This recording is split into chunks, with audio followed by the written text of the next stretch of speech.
Listen to the wind as it brushes through the heavy pines, carrying the quiet secret of a winter night. There is a profound stillness that settles over the Ardennes forest in December. It is a deep, ancient quiet, the kind that seems to absorb all sound and wrap the world in a heavy, soft blanket. The tall evergreens, thick and green and towering, stand like silent guardians over the rolling hills. As the light begins to fade, the sky turns the color of bruised slate, and the air grows sharp and clean, biting at the edges of the leaves. Then, the snow begins to fall. It does not fall with urgency. It drifts down in large, weightless flakes, spiraling gently through the icy air, coming to rest on the pine needles, on the frozen earth, on the slate roofs of the small stone houses scattered in the valleys. This is the rhythmic breathing of a landscape settling into its winter sleep. Every branch slowly bends under the gathering weight of the white frost. Every jagged edge of the world is smoothed over, softened, made innocent again by the falling snow. Nestled within this vast, sleeping forest is the village of Noville. It is a place built of sturdy gray stone and dark wood, a place that belongs entirely to the earth it stands upon. For generations, the people here have known the harshness of the winter. They know the routine of the cold. As the evening deepens, the village begins to pull inward, gathering its warmth. Imagine walking down the narrow, winding road through the center of Noville on this quiet evening. The cobblestones are already disappearing beneath a layer of fresh white powder. From the chimneys above, thick ribbons of gray wood smoke curl up into the darkening sky, carrying with them the comforting, familiar scent of burning oak and pine. Inside one of these stone houses, a family sits near the hearth. The fire crackles, a small, cheerful sound pushing back against the vast silence outside. A mother sits in a worn wooden chair, a thick woolen blanket draped across her lap. In her hands, she holds a needle and thread, quietly mending a tear in a winter coat. The fabric is rough, worn soft by years of use, holding the memory of past winters. Across the room, a child leans against the frosty glass of the window pane, their breath leaving a small circle of fog on the cold glass. They are watching the snow fall, watching the way the flakes catch the dim, yellow light spilling from the lamps inside. There is a feeling of safety here. The thick stone walls of the houses in Noville have weathered countless storms. To the people inside, the great, terrible war that has torn across the world feels as though it is finally receding, slipping away like a bad dream. They believe the front lines are far away. They believe the heavy snow has built a wall between their quiet lives and the noise of the world. And so, they rest. They share a simple meal of dark bread and warm soup. They speak in low, hushed tones, not wanting to disturb the peace of the evening. They are simply waiting for Christmas, waiting for the spring, waiting for life to return to what it once was. Miles away, on the fringes of this same quiet forest, young men in olive drab wool are also trying to find warmth. They are soldiers, far from the homes they know, strangers in a strange and freezing land. But tonight, they do not feel like soldiers. Tonight, they are simply boys, huddled together in the damp cold, trying to remember the feeling of a fire. In a small, makeshift camp tucked beneath the canopy of the pines, a young man sits on a wooden crate. He has pulled his collar up high around his neck, and his breath plumes in the freezing air with every exhale. In his stiff, gloved hands, he holds a small piece of paper and a stub of a pencil. By the weak, flickering light of a covered lantern, he is writing a letter home. He does not write about the war. He does not write about the maps, or the orders, or the vast, invisible lines drawn across the continent. Instead, he writes about the snow. He writes to his mother, telling her that the trees here look just like the trees behind their house in Pennsylvania when the December snows come. He writes that he misses the smell of her kitchen, the sound of the radio playing in the parlor, the warmth of his own bed. He writes to bridge the impossible distance between this dark, frozen forest and the bright, warm memory of his childhood. He pauses, staring out into the dark woods. The snow is falling on him, too, dusting his shoulders, melting against the warmth of his cheek. He licks the edge of the envelope, sealing his love, his hopes, his quiet resilience inside. He tucks the letter deep into the breast pocket of his coat, close to his heart, where it will stay warm. Next to him, another young man offers a solitary cigarette. They shield the match from the biting wind, heads bowed together in the dark. The small flare of the match illuminates their faces for just a fraction of a second, faces that are too young, lined with a weariness that goes down to the bone. They inhale the smoke, a small, shared comfort in the vastness of the freezing night. They do not speak. They do not need to. The shared silence, the shared cold, the shared longing for home, these things bind them together tighter than any words ever could. They pull their thin wool blankets tighter around their shoulders, leaning against the trunks of the ancient trees, and close their eyes. They trust the silence of the forest. They trust the stillness of the night. But the forest is a place of secrets. Beyond the edge of the trees, beyond the sight of the sleeping village and the resting soldiers, the darkness is absolute. Yet, if one were to listen closely, beneath the whisper of the wind, beneath the gentle rustle of the falling snow, there is a vibration. It is so faint at first that it might be mistaken for the deep, rolling sound of distant thunder, or the shifting of the earth itself beneath the frost. It is the slow, deliberate turning of steel gears. It is the heavy, crushing weight of iron tracks pressing into the freshly fallen snow. It is the muffled, steady breath of thousands of engines, creeping through the winter night. An unimaginable force is moving through the dark, winding its way through the narrow valleys, sliding beneath the heavy canopy of the pines. It is a tide of machinery and men, a storm of steel gathering in the freezing mist. They are moving without headlights, guided only by the faint, ghostly glow of the snow and the urgent, whispered commands passed down the line. Yet, the landscape does not betray them. The forest absorbs the sound, swallowing the rumble of the engines just as it swallows the light. The trees stand tall and indifferent, holding their heavy burdens of snow. Nature offers no warning. The wind does not change its course. The stars, hidden behind the thick layer of gray clouds, do not shine any brighter to illuminate the danger. In Noville, the old man by the hearth finally knocks the ashes from his pipe and watches the embers fade into a dull, glowing red. The mother folds the mended coat and places it gently on a wooden chest. The child, eyelids heavy with sleep, is carried to a warm bed beneath a thick quilt. The lamps in the stone houses are blown out, one by one, until the village is swallowed completely by the deep, blue darkness of the winter night. In the forest, the young soldier with the letter in his pocket shifts in his sleep, dreaming of a brightly lit parlor and the sound of his mother's voice. His breath rises and falls in a steady, peaceful rhythm, joining the breath of the men sleeping around him, a fragile chorus of life resting on the frozen ground. This is the beautiful, heartbreaking illusion of the night.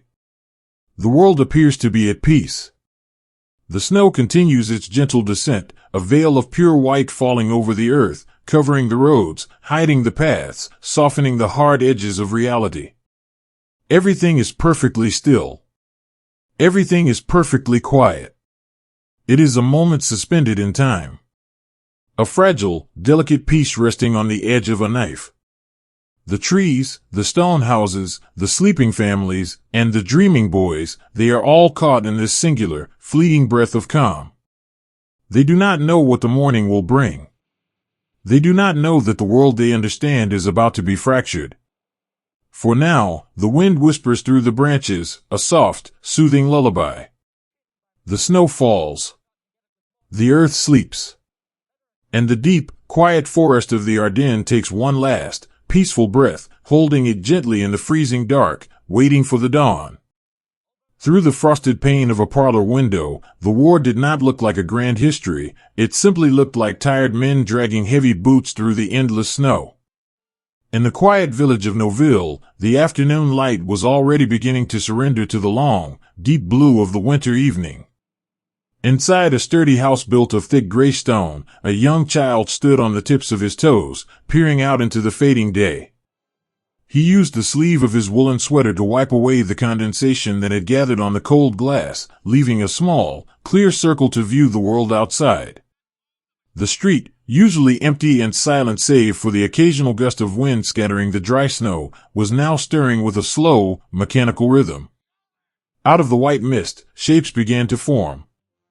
They were not the swift, terrifying phantoms of a nightmare, but rather slow, lumbering beasts of iron and steel, their engines humming with a deep, muffled vibration that the child could feel vibrating in the floorboards beneath his woolen socks. These were the machines of the young Americans, a small band of defenders who had been sent to hold this fragile crossroads. They rolled into the village square with a heavy, metallic sigh, the armor caked in a thick layer of frozen mud and white powder. But the child was not looking at the machines. His eyes were drawn to the shadows moving beside them, to the figures slowly climbing down from the cold metal. They were men, though to the child, they looked more like exhausted ghosts. They wore heavy olive-drab coats that were stiff with the freezing damp, and their shoulders were hunched against the biting wind. As they gathered in the snowy street, their breath rose in great, ragged clouds of white vapor, mingling with the exhaust of the idling engines. There was no shouting, no triumphant marching. There was only the weary shuffling of boots, the quiet clinking of canteens and buckles, and the soft murmur of voices speaking a language the child did not understand. It was a language of flat, rolling vowels, spoken in hushed tones that carried a profound and aching homesickness. The village of Noville, with its tightly clustered houses and narrow alleys, watched them in silence. Behind dozens of windows, families peered out, their hearts caught between apprehension and a deep, welling pity. These were the soldiers sent to protect them, yet they looked so very fragile. They looked like sons, and brothers, and young fathers who had simply walked too far in the cold. Slowly, the heavy wooden doors of the stone houses began to open. It was not an order that opened them, but a quiet, shared understanding. The villagers, wrapped in their shawls and thick sweaters, stepped onto their snowy thresholds and looked at the shivering men. With tentative gestures, a nod of the head, a hand extending into the warmly lit hallways, they offered the only thing they had left to give, shelter. The child watched from his window as a small group of these men approached his own front door. He heard his mother pull back the heavy iron bolt. The door swung open, and the freezing wind swept into the parlor, bringing with it the scent of diesel fuel, wet wool, and pine needles. 3 soldiers stepped across the threshold, bringing the winter in with them. As the door clicked shut against the storm, the silence of the house wrapped around them. For a moment, no one moved. The soldiers stood awkwardly in the narrow hallway, their massive, snow-covered boots leaving pooling puddles of dark water on the wooden floor. They seemed almost afraid to touch anything, as if the sheer normalcy of a wallpapered hallway and a ticking grandfather clock was a mirage that might shatter if they breathed too heavily. The child peered around the edge of the parlor doorway, his wide eyes taking in the details of these strangers. Up close, they did not look like the invincible heroes from the storybooks. Their faces were young, far too young, yet etched with a profound exhaustion that made their skin look pale and drawn. Their eyes were rimmed with red, carrying the heavy shadow of sleepless nights and unspoken fears. One of the men, a tall soldier with dirt smudged across his cheek, slowly reached up and unclasped his heavy steel helmet. As he lifted it from his head, his dark hair was matted with sweat and melting snow. He held the helmet in his hands like a fragile bowl, looking around the room with a gaze so incredibly gentle and tired.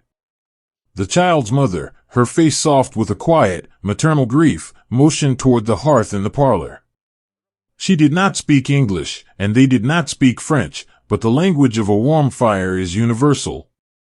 The men moved toward the hearth, their stiff joints popping and creaking as they knelt before the glowing embers. They stripped away their thick, wet gloves, extending their pale, shaking hands toward the warmth.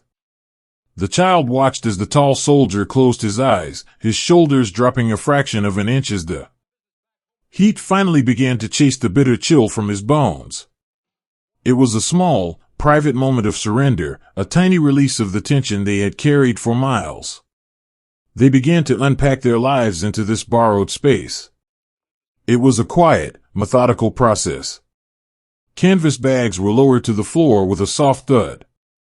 Wet coats were draped over the backs of wooden dining chairs to dry.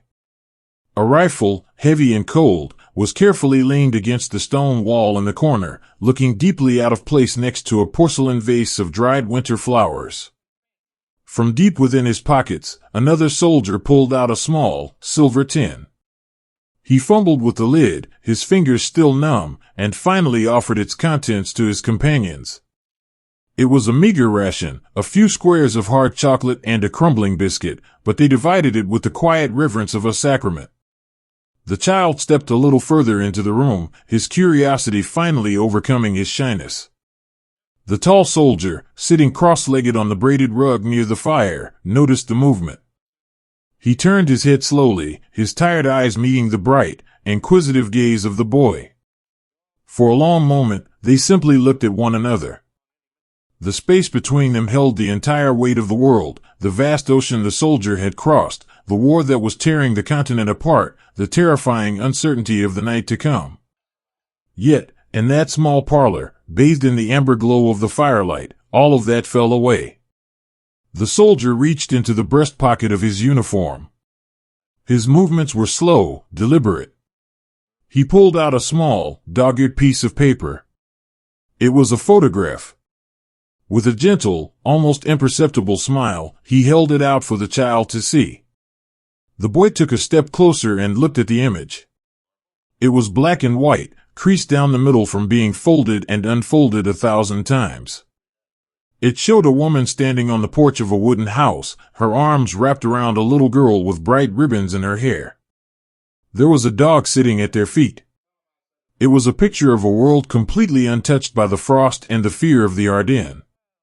The soldier pointed to the little girl in the photograph and then pointed to himself. He tapped his chest, right over his heart. "Mine," the gesture said. "My home. My reason for enduring the dark." The child looked from the photograph to the soldier's face. He saw the way the man's eyes glistened in the firelight, the way his jaw trembled just a fraction, a fragile holding back of an ocean of longing. The child did not know the words for comfort, but he understood the feeling of missing someone. He understood the ache of wanting to be safe. Without a word, the boy reached into his own pocket and pulled out a small, smooth river stone he had found by the creek the previous summer. It was his prized possession, a tiny talisman of warmer days. He held it out on his small palm, offering it to the giant of a man sitting on the floor. The soldier looked at the stone, and then at the boy. His calloused, dirt-stained hand reached out, trembling slightly, and gently pinched the stone from the child's palm. He turned it over in his fingers, feeling its smooth surface, absorbing the simple, profound kindness of the gesture. He closed his fist around the stone, pressing it tight, and gave the boy a slow, deep nod. "Thank you." Around them, the house continued to settle. The child's mother brought out a pot of warm water and a few clean, white towels, setting them silently on the table. She offered a loaf of dark bread, slicing it thin, her movements carrying the quiet dignity of a host trying to provide a momentary sanctuary against an unforgiving world. Outside, the snow continued to fall, burying the tracks of the tanks, blanketing the village in a thick, suffocating white. The cold was deepening, pressing against the window panes, trying to find a way inside.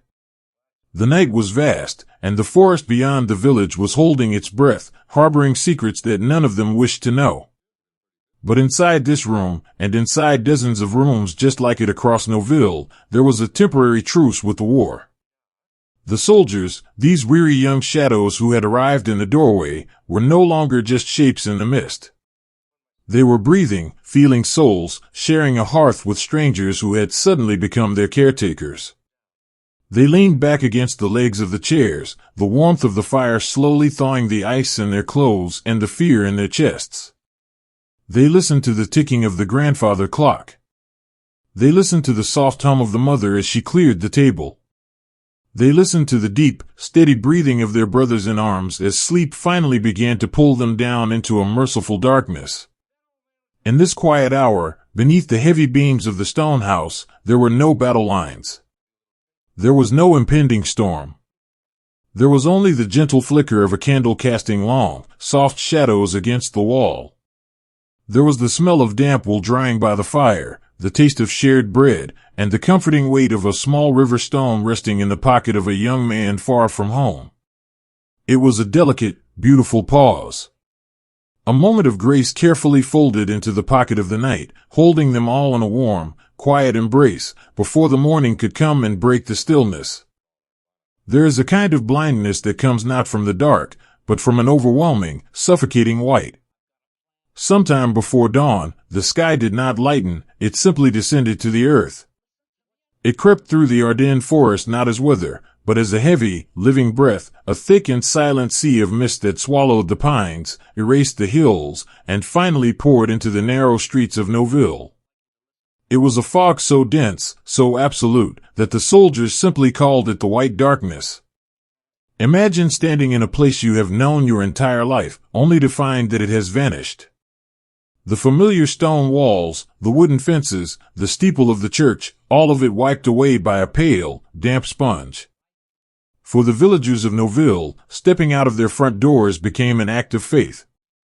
A man gathering firewood in his own courtyard found himself suddenly adrift, disoriented by the sheer opacity of the air. The world ended at the tip of his outstretched fingers. Beyond that, there was only the pale, swirling void. The town had been transformed into a labyrinth, a ghost village where every corner looked exactly the same, wrapped in an endless, milky veil. For the young Americans holding the perimeter, this white darkness was a heavy, psychological weight. When you are standing guard in a quiet forest, your eyes are your greatest defense. You watch for movement, you look for shapes, you scan the horizon for a break in the trees. But the fog took the horizon away. It pressed against their faces, leaving a film of freezing moisture on their eyelashes and seeping into the thick wool of their collars. It shrank their entire universe down to a circle of a few feet. In a shallow trench dug into the frozen, root-tangled earth, two boys sit shoulder to shoulder.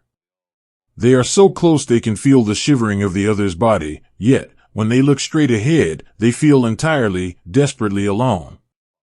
They cannot see the trees 20 paces away. They cannot see the farmhouse they are supposed to be protecting. They cannot even see the end of their own rifles. The fog plays cruel tricks on the mind. In the absence of real shapes, the imagination begins to carve phantoms out of the mist.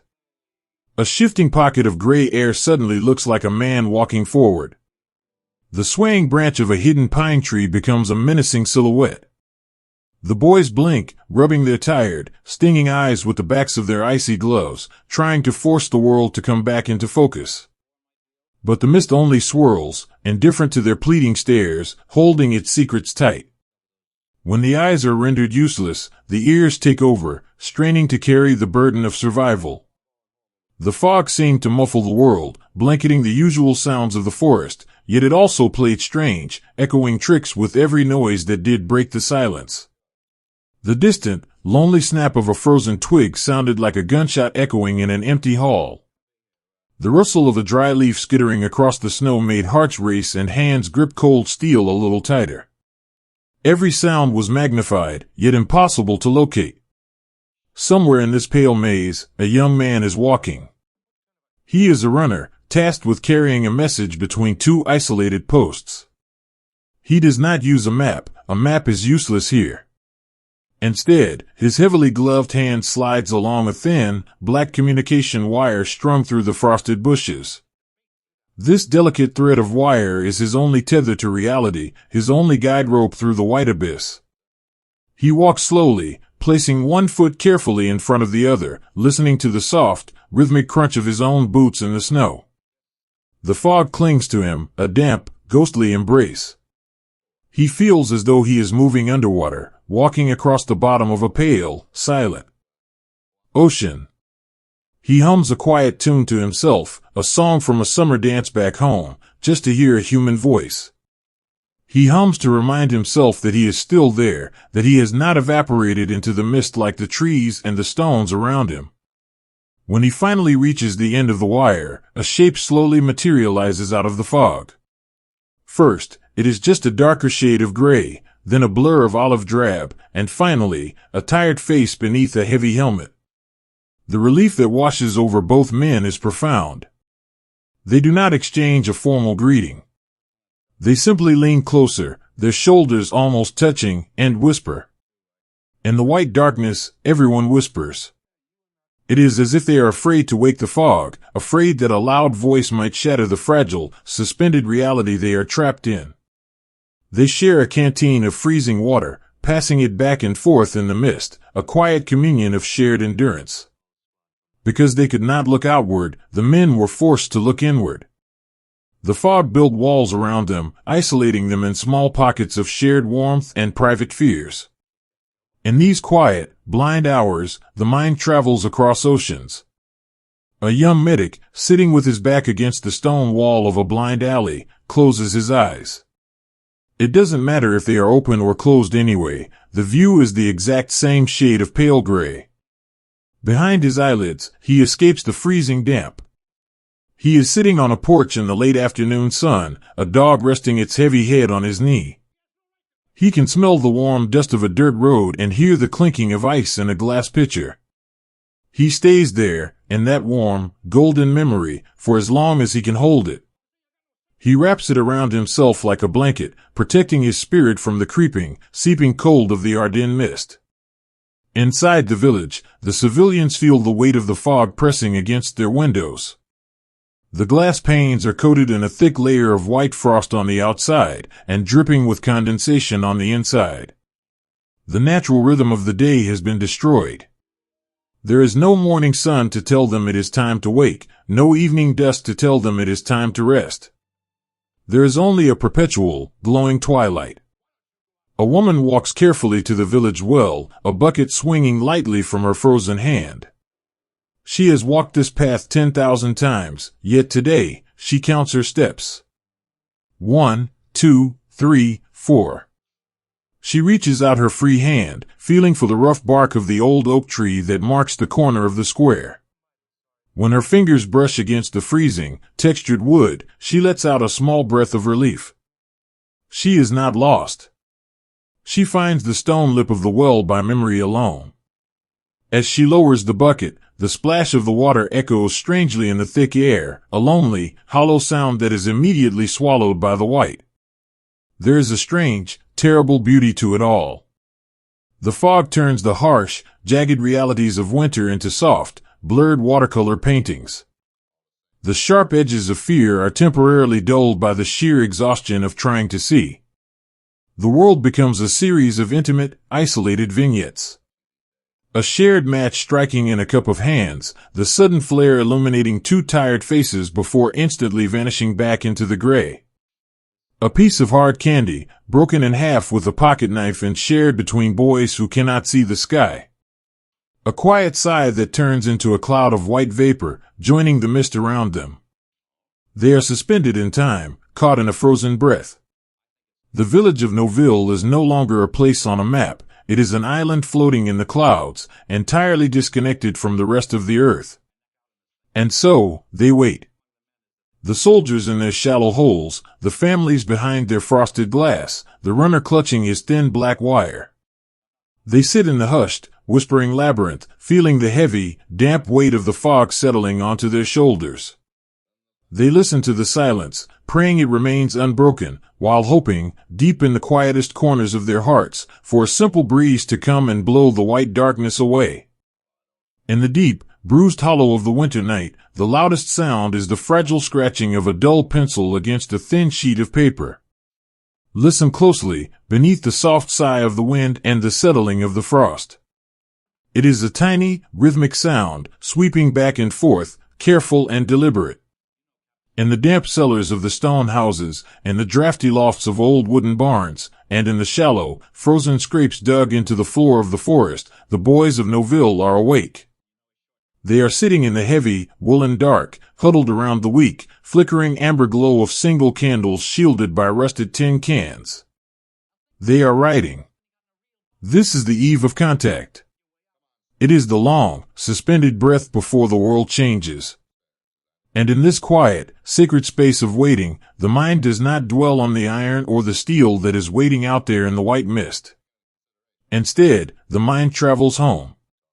It crosses the freezing, dark ocean. It flies over sleeping cities and quiet farm towns, seeking the warm glow of a porch light left on in the night. Imagine the hands holding these pencils. They are young hands, but they are already weathered by the bitter elements. The skin is pale and drawn tight over the knuckles, the fingernails lined with the dark soil of the Ardennes. These fingers are stiff with a cold that seems to live deep inside the bone, a cold that thickens the blood and makes every movement an ache.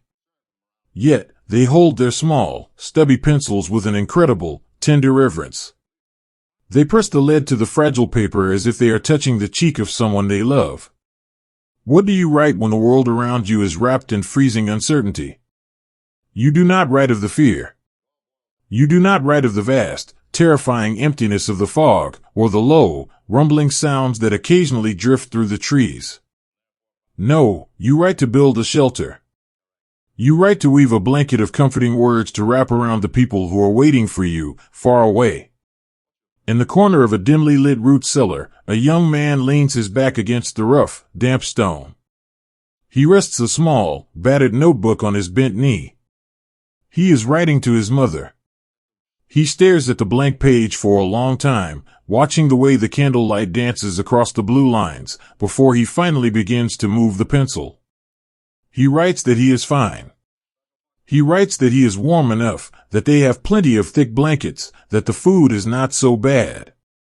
He weaves these gentle, protective lies with a profound and selfless love, wanting to spare her the weight of his own shivering.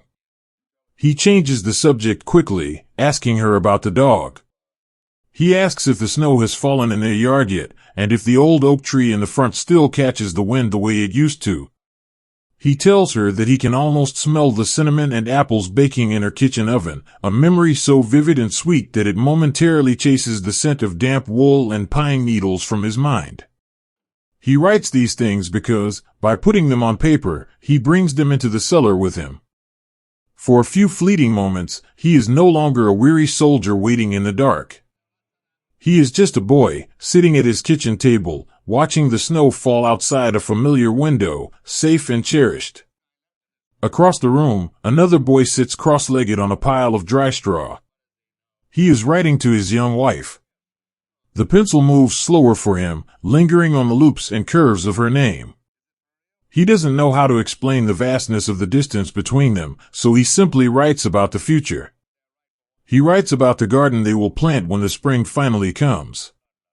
He describes the rows of tomatoes and the bright yellow sunflowers they will grow against the back fence. He writes about the quiet mornings they will share on the porch, listening to the birds, drinking coffee from heavy ceramic mugs. He stops writing and simply looks at the paper. Then, with a slow, deliberate motion, he places his cold, trembling left hand flat against the page. He takes his pencil and carefully traces the outline of his fingers, capturing the exact shape of his hand on the thin paper. Beside it, he writes a small, simple sentence: "Place your hand here, and close your eyes, and know that I am holding it." It is a beautiful, heartbreaking act of magic. A reaching out across the impossible void. He folds the letter into a small, tight square, smoothing the creases with his thumb. But there is a quiet, unspoken truth hiding in the shadows of the cellar tonight. The roads behind them are blocked.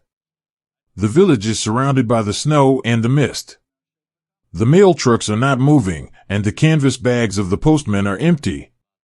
These letters, written with such desperate love and careful intention, have nowhere to go. They are, for now, letters to no one. Yet, the boys continue to write. Because the act of writing is no longer just about sending a message. It is a lifeline. It is a way to prove to themselves that they still exist, that they are still tethered to a world made of warmth and softness and compassion. The folded squares of paper become sacred talismans. The soldiers slide them deep into the breast pockets of their uniform coats, buttoning the thick wool over them. They press the letters directly against their hearts, carrying the written love of their mothers, their fathers, their sweethearts, as a quiet and visible shield against the dark. When the pencils finally dull, and the last of the paper is folded away, a new, gentle ritual begins in the dark. It is the ritual of the shared ember. In a shallow trench out by the tree line, two young men are huddled beneath a single, frost-covered canvas shelter half. The air is so cold it hurts to breathe, feeling like tiny needles of ice in the lungs. They are sitting so close that their shoulders are pressed firmly together, pulling their fragile body heat to keep from shaking.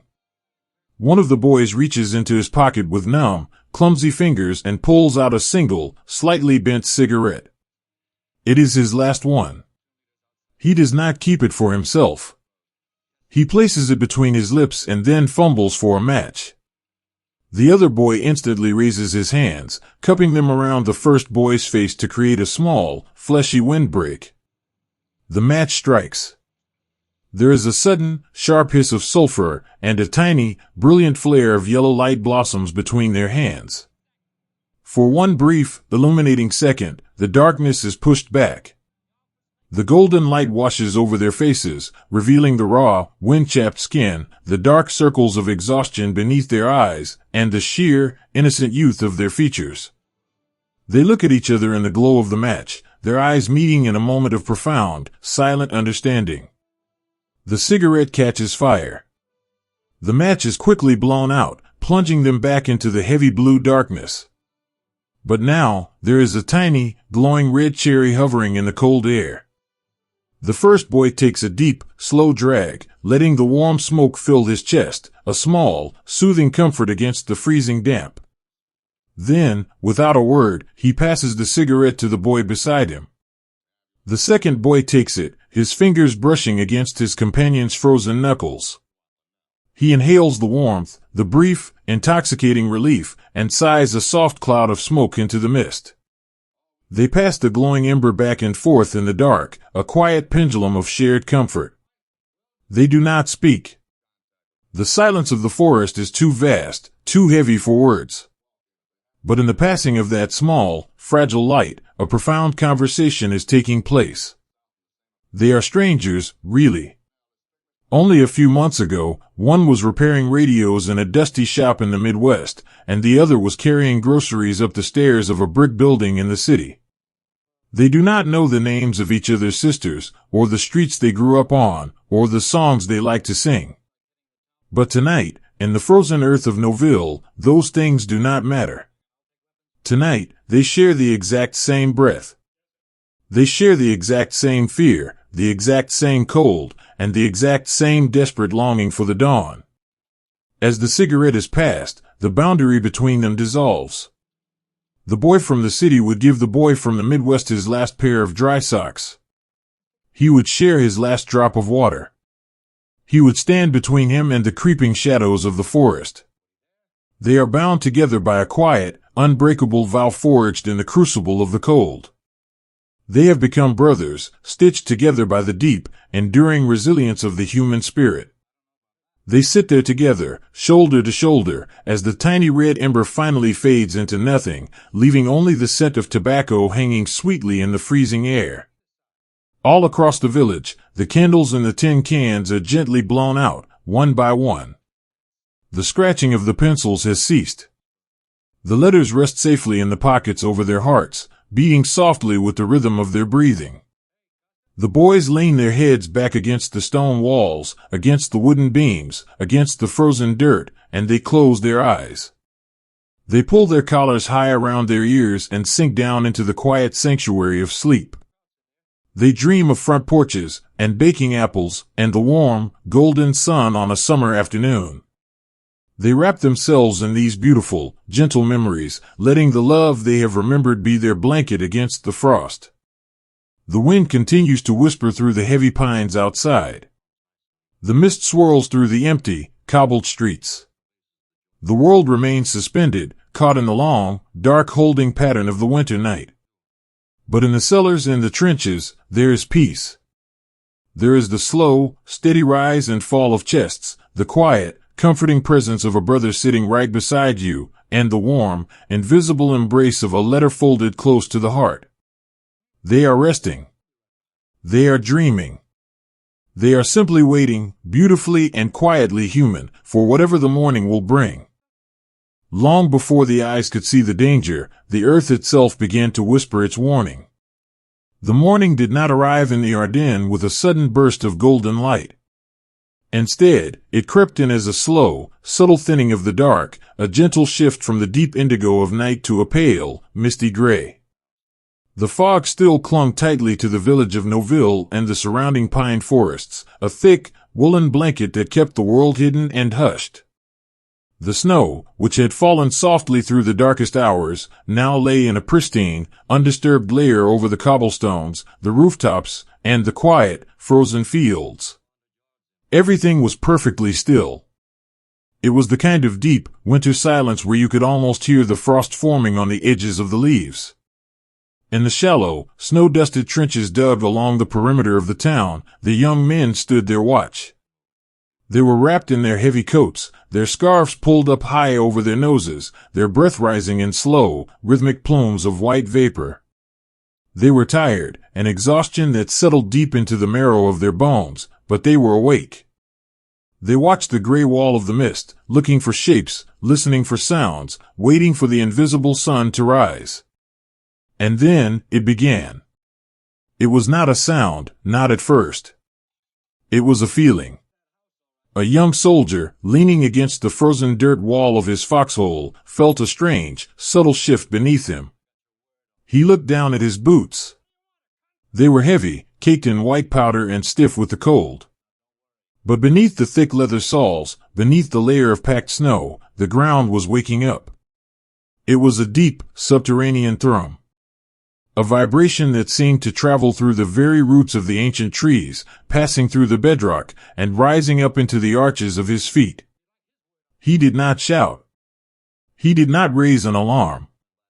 He simply turned his head, his movements slow and careful in the freezing air, and looked at the boy standing a few feet away. The other boy felt it too. He slowly lowered the woolen blanket he had wrapped around his shoulders and looked down at the snow. They shared a quiet, knowing glance. It was a look of profound, silent understanding. There was no panic in their eyes, only a quiet bracing of the spirit. They knew what the vibration meant. Out there, somewhere in the blinding white fog, the heavy armor was moving. The steel was rolling toward them. But in this suspended moment, the machinery itself did not matter. What mattered was the way the young soldier closed his eyes, took a long, slow breath of the sharp, pine-scented air, and reached a freezing hand into his pocket. His fingers brushed against the folded square of paper, the letter he had written the night before. He pressed his hand against it, feeling the fragile connection to home. He let the steady, rhythmic hum of the earth ground him, finding a strange sort of calm in the absolute certainty of the moment. He was here. He was surrounded by his brothers. And whatever was coming out of the mist, they would face it together. Deep beneath the village, far away from the gray light of the morning, another world was feeling the same gentle tremor. Beneath the sturdy stone houses of Noville, in the damp, arched cellars where the villagers had sought refuge, the air was thick with the scent of stored potatoes, aging wood, and the melted wax of exhausted candles. Here, families huddled together on makeshift beds of straw and heavy quilts, wrapped in each other's arms, seeking the simple, profound comfort of human warmth. In one of these cellars, a small wooden crate had been overturned to serve as a low table. Upon it sat a solitary, flickering candle, casting long, dancing shadows against the rough stone walls. And next to the candle sat a tray, bearing a teapot and 4 delicate porcelain teacups. They were beautiful things, these cups. They were painted with tiny, faded blue flowers, a fragile reminder of spring in a world currently buried in ice.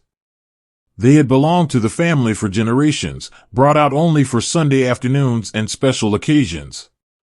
Now, they sat in the dark, a small attempt to hold onto the dignity and grace of a normal life while the world above them threatened to tear apart. An old woman sat beside the crate, a thick shawl draped over her thin shoulders. Her eyes were closed, her face lined with the deep maps of a long, full life. She was listening to the breathing of her grandchildren, who were sleeping softly on a mattress of old coats nearby. Then, the hum reached the cellar. It traveled through the frozen earth, through the thick stone foundations, and crept into the floorboards. It moved up the legs of the wooden crate, and gently, ever so gently, touched the porcelain tray. Tink! Tink! Tink! It was a delicate, musical sound. The teacups were rattling against their saucers. The vibration of the approaching steel had transformed into a tiny, fragile chime in the dark. It was a sound so out of place, so domestic and gentle, that it seemed to belong to another universe entirely. The old woman opened her eyes. She did not look up at the ceiling. She did not show fear. Instead, she leaned forward, her movements deliberate and slow. She reached out with hands that were soft and wrinkled, hands that had kneaded 1,000 loaves of bread and held a dozen newborn babies. With an incredible, tender grace, she placed her fingertips gently on the rims of the trembling teacups. She pressed down just enough to quiet the chiming, silencing the porcelain. She held her hands there, feeling the deep, distant vibration of the war transferring into her own skin. She absorbed the tremor, shielding the delicate cups from the harsh reality of the outside world. It was a small, private act of defiance. A quiet assertion that in this dark cellar, peace would be maintained. She would not let the war break the fragile things. Beside her, a young mother woke from a fitful sleep.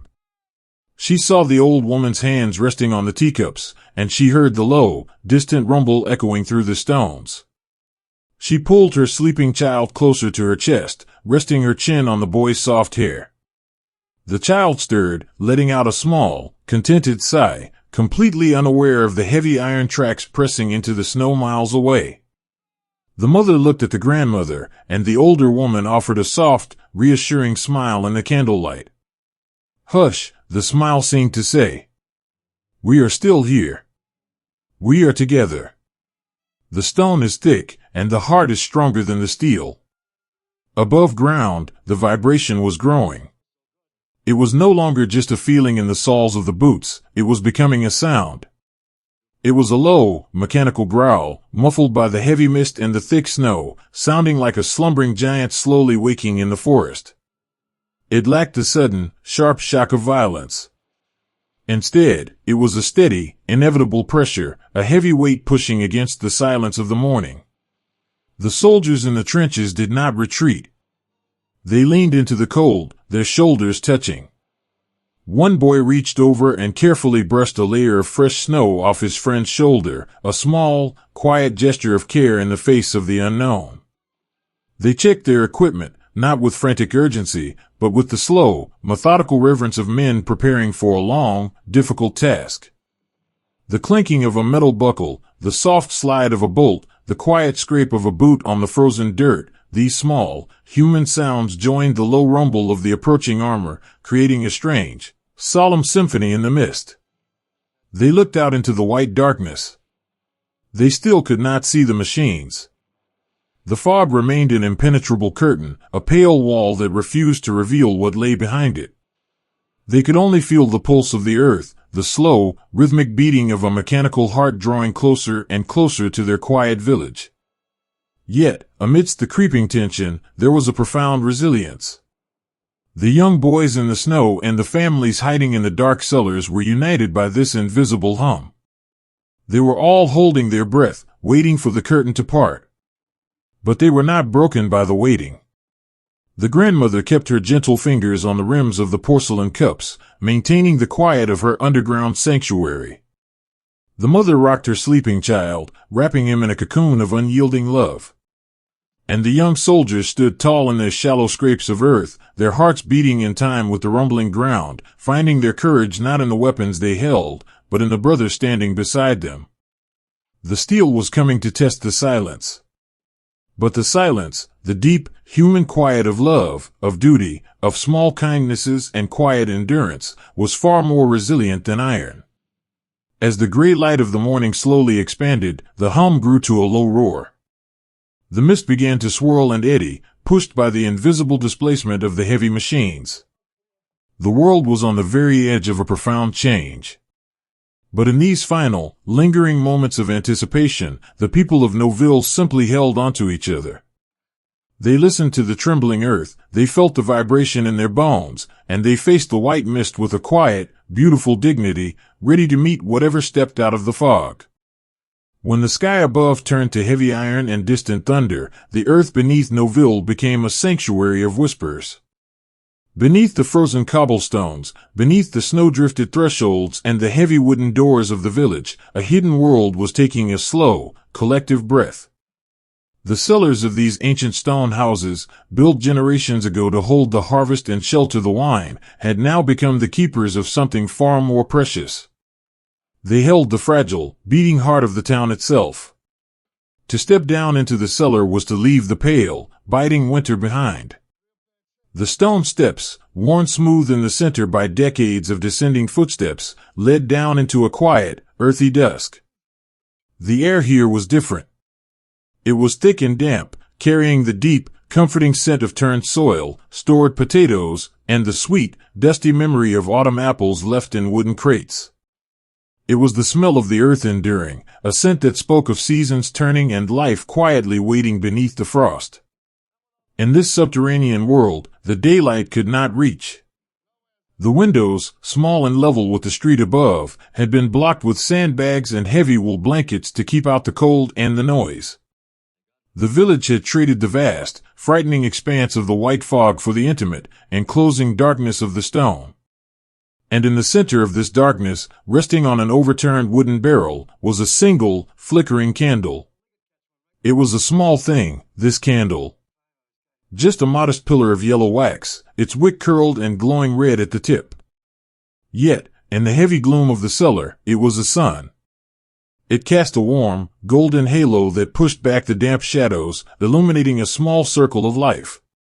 The light was soft and forgiving, dancing gently with every breath taken in the room, painting the curved stone arches of the ceiling in shifting shades of amber and gold. Gathered around this tiny, resilient flame were the people of Noville. They sat on burlap sacks, on overturned buckets, and on thin mattresses dragged down from the bedrooms above. They were wrapped in layers of knitted shawls, heavy tweed coats, and patchwork quilts, huddling close together to share the warmth of their bodies. They were neighbors, friends, generations of families woven tightly together by the shared history of this single, snowy valley. In the gentle glow of the candle, their faces were soft, stripped of the harsh lines of panic. There was fear, yes, a quiet, lingering shadow behind their eyes. But deeper than the fear was an immense, quiet endurance. These were people who understood the harshness of the winter, people who knew how to wait out a storm. Watch the corner of the cellar, where the light barely reaches. An old man sits leaning against the rough stone wall, his eyes closed. His hands, resting on the handle of a wooden walking stick, are a map of a long life. They are calloused and scarred from decades of pulling life from the rocky soil, hands that have planted seeds, built fences, and held his children. He breathes slowly, evenly, his chest rising and falling in a steady rhythm. He is not broken by the rumbling world above. He is simply waiting. He has seen the snows come and go, he has seen the spring follow the winter, and he holds on to that quiet certainty deep within his chest. Beside him, a younger woman reaches out and gently adjusts the heavy woolen blanket draped over his knees, tucking the edges in to keep out the draft. It is a small, silent gesture of profound tenderness. In the dark, these tiny acts of care become their anchor. They are making a silent promise to one another, I see you. I am here. We will weather this together. Time in the cellar did not move by the ticking of a clock, nor by the rising and setting of the sun. It moved by the slow melting of the wax, by the soft murmurs of conversation, and by the shifting of tired bodies on the hard dirt floor. To keep the darkness from pressing in too closely, they created a microcosm of peace. Across the room, a mother sits with a young child cradled in her lap. The little girl is wide awake, her dark eyes reflecting the tiny, dancing flame of the candle. To keep the child from listening to the strange, muffled thuds echoing from the ceiling beams above, the mother begins to hum. It is a lullaby, a melody older than the house itself, a soft, vibrating hum that fills the space between them. She raises her hands, placing them between the candle and the stone wall. With graceful, practiced movements, she tangles her fingers together. On the damp stone, a shadow bird appears. It slowly flaps its dark wings, flying across the arched ceiling, escaping the confines of the cellar. The little girl smiles, pointing a tiny finger at the phantom bird. The mother shifts her hands, and the bird becomes a rabbit, its long ears twitching in the flickering light. It is a beautiful, deeply human rebellion. While the world above is fracturing, while the machinery of war grinds through their streets, this mother is weaving magic out of nothing but shadows and light. She is building a fortress of imagination around her daughter's mind, protecting her innocence with the gentle flutter of her hands. Hunger, too, was a quiet companion in the dark. The fresh bread was gone, and the hearths upstairs were cold. But the cellars were the keepers of the harvest. From the shadows, a hand reaches into a dusty wooden shelf and pulls down a heavy glass jar. Inside, preserved in sweet syrup, are cherries from the summer before. The metal clasp is popped open with a soft, resonant clinking sound that draws the eyes of everyone in the room. The jar is passed around the circle. There are no spoons, no plates. An older woman dips 2 fingers into the jar and pulls out a single, dark red cherry. She places it in her mouth, closing her eyes as the taste of the summer sun, of warm orchards and buzzing bees, floods her senses. She hands the jar to the neighbor beside her. They take only 1 cherry each, a tiny, measured portion of sweetness in a bitter time. They pass the glass jar from hand to hand, a sacred communion in the dark. They are sharing more than just food, they are sharing the memory of the light. They are reminding each other of the world that existed before the white fog descended, the world they are quietly waiting to return to. Occasionally, the illusion of their sanctuary is tested. A heavy, distant thud vibrates through the earth, a sound felt in the teeth before it is heard by the ears. Above them, the heavy oak floorboards groan, and a fine dusting of dry soil and plaster drifts down from the ceiling beams, dancing like tiny silver moths in the candlelight. The hum of the mother stops. The old man's hands tighten briefly on his walking stick. The cellar holds its breath. But no one screams. No one panics. Instead, a hand reaches through the dim light and finds another hand. Fingers interlace. An arm wraps around a trembling shoulder, pulling a neighbor closer. They brace against the tremor not with noise, but with an absolute, unified silence. They absorb the shock of the world above by leaning into the love they hold below. When the vibration passes, and the dust settles onto the woolen blankets, the mother begins to hum again. The old man relaxes his grip. The child looks back at the candle. They have survived another tremor. The thread remains unbroken. In these suspended hours, the mind seeks out the things that truly matter. A young woman sits near the base of the stairs, her knees pulled up to her chest. From the pocket of her apron, she pulls a folded piece of paper. It is a letter from her husband, sent weeks ago from a city far away. She does not need the candlelight to read it. She has memorized the shape of every word, the curve of every letter he penned. She simply holds the paper between her hands, running her thumb over the crease. She imagines his voice reading the words, a warm, familiar sound pushing back against the damp chill of the cellar. She imagines him sitting beside her on the burlap sacks, his arm around her waist. In the vast, terrifying uncertainty of the night, this worn piece of paper is her anchor. It is proof that she is loved, proof that there is a life waiting for her beyond these stone walls. She presses the letter to her cheek, closing her eyes, and lets the feeling of that love wrap around her like a protective cloak. As the hours drift on, the candle burns lower. The wax pools on the overturned barrel, a soft, translucent puddle of gold. But before the flame can drown, an older boy carefully leans forward. He holds a new, unlit candle in his hand. He touches the pristine white wick to the fading, glowing ember of the old one. There is a brief moment of darkness, a suspended second where the shadows rush in, and then a new flame catches. The golden halo expands once more, steady and bright, pushing the dark back into the corners. It is a simple chore, the changing of a candle. But in the cellar, it is a profound promise. It means they are not giving up.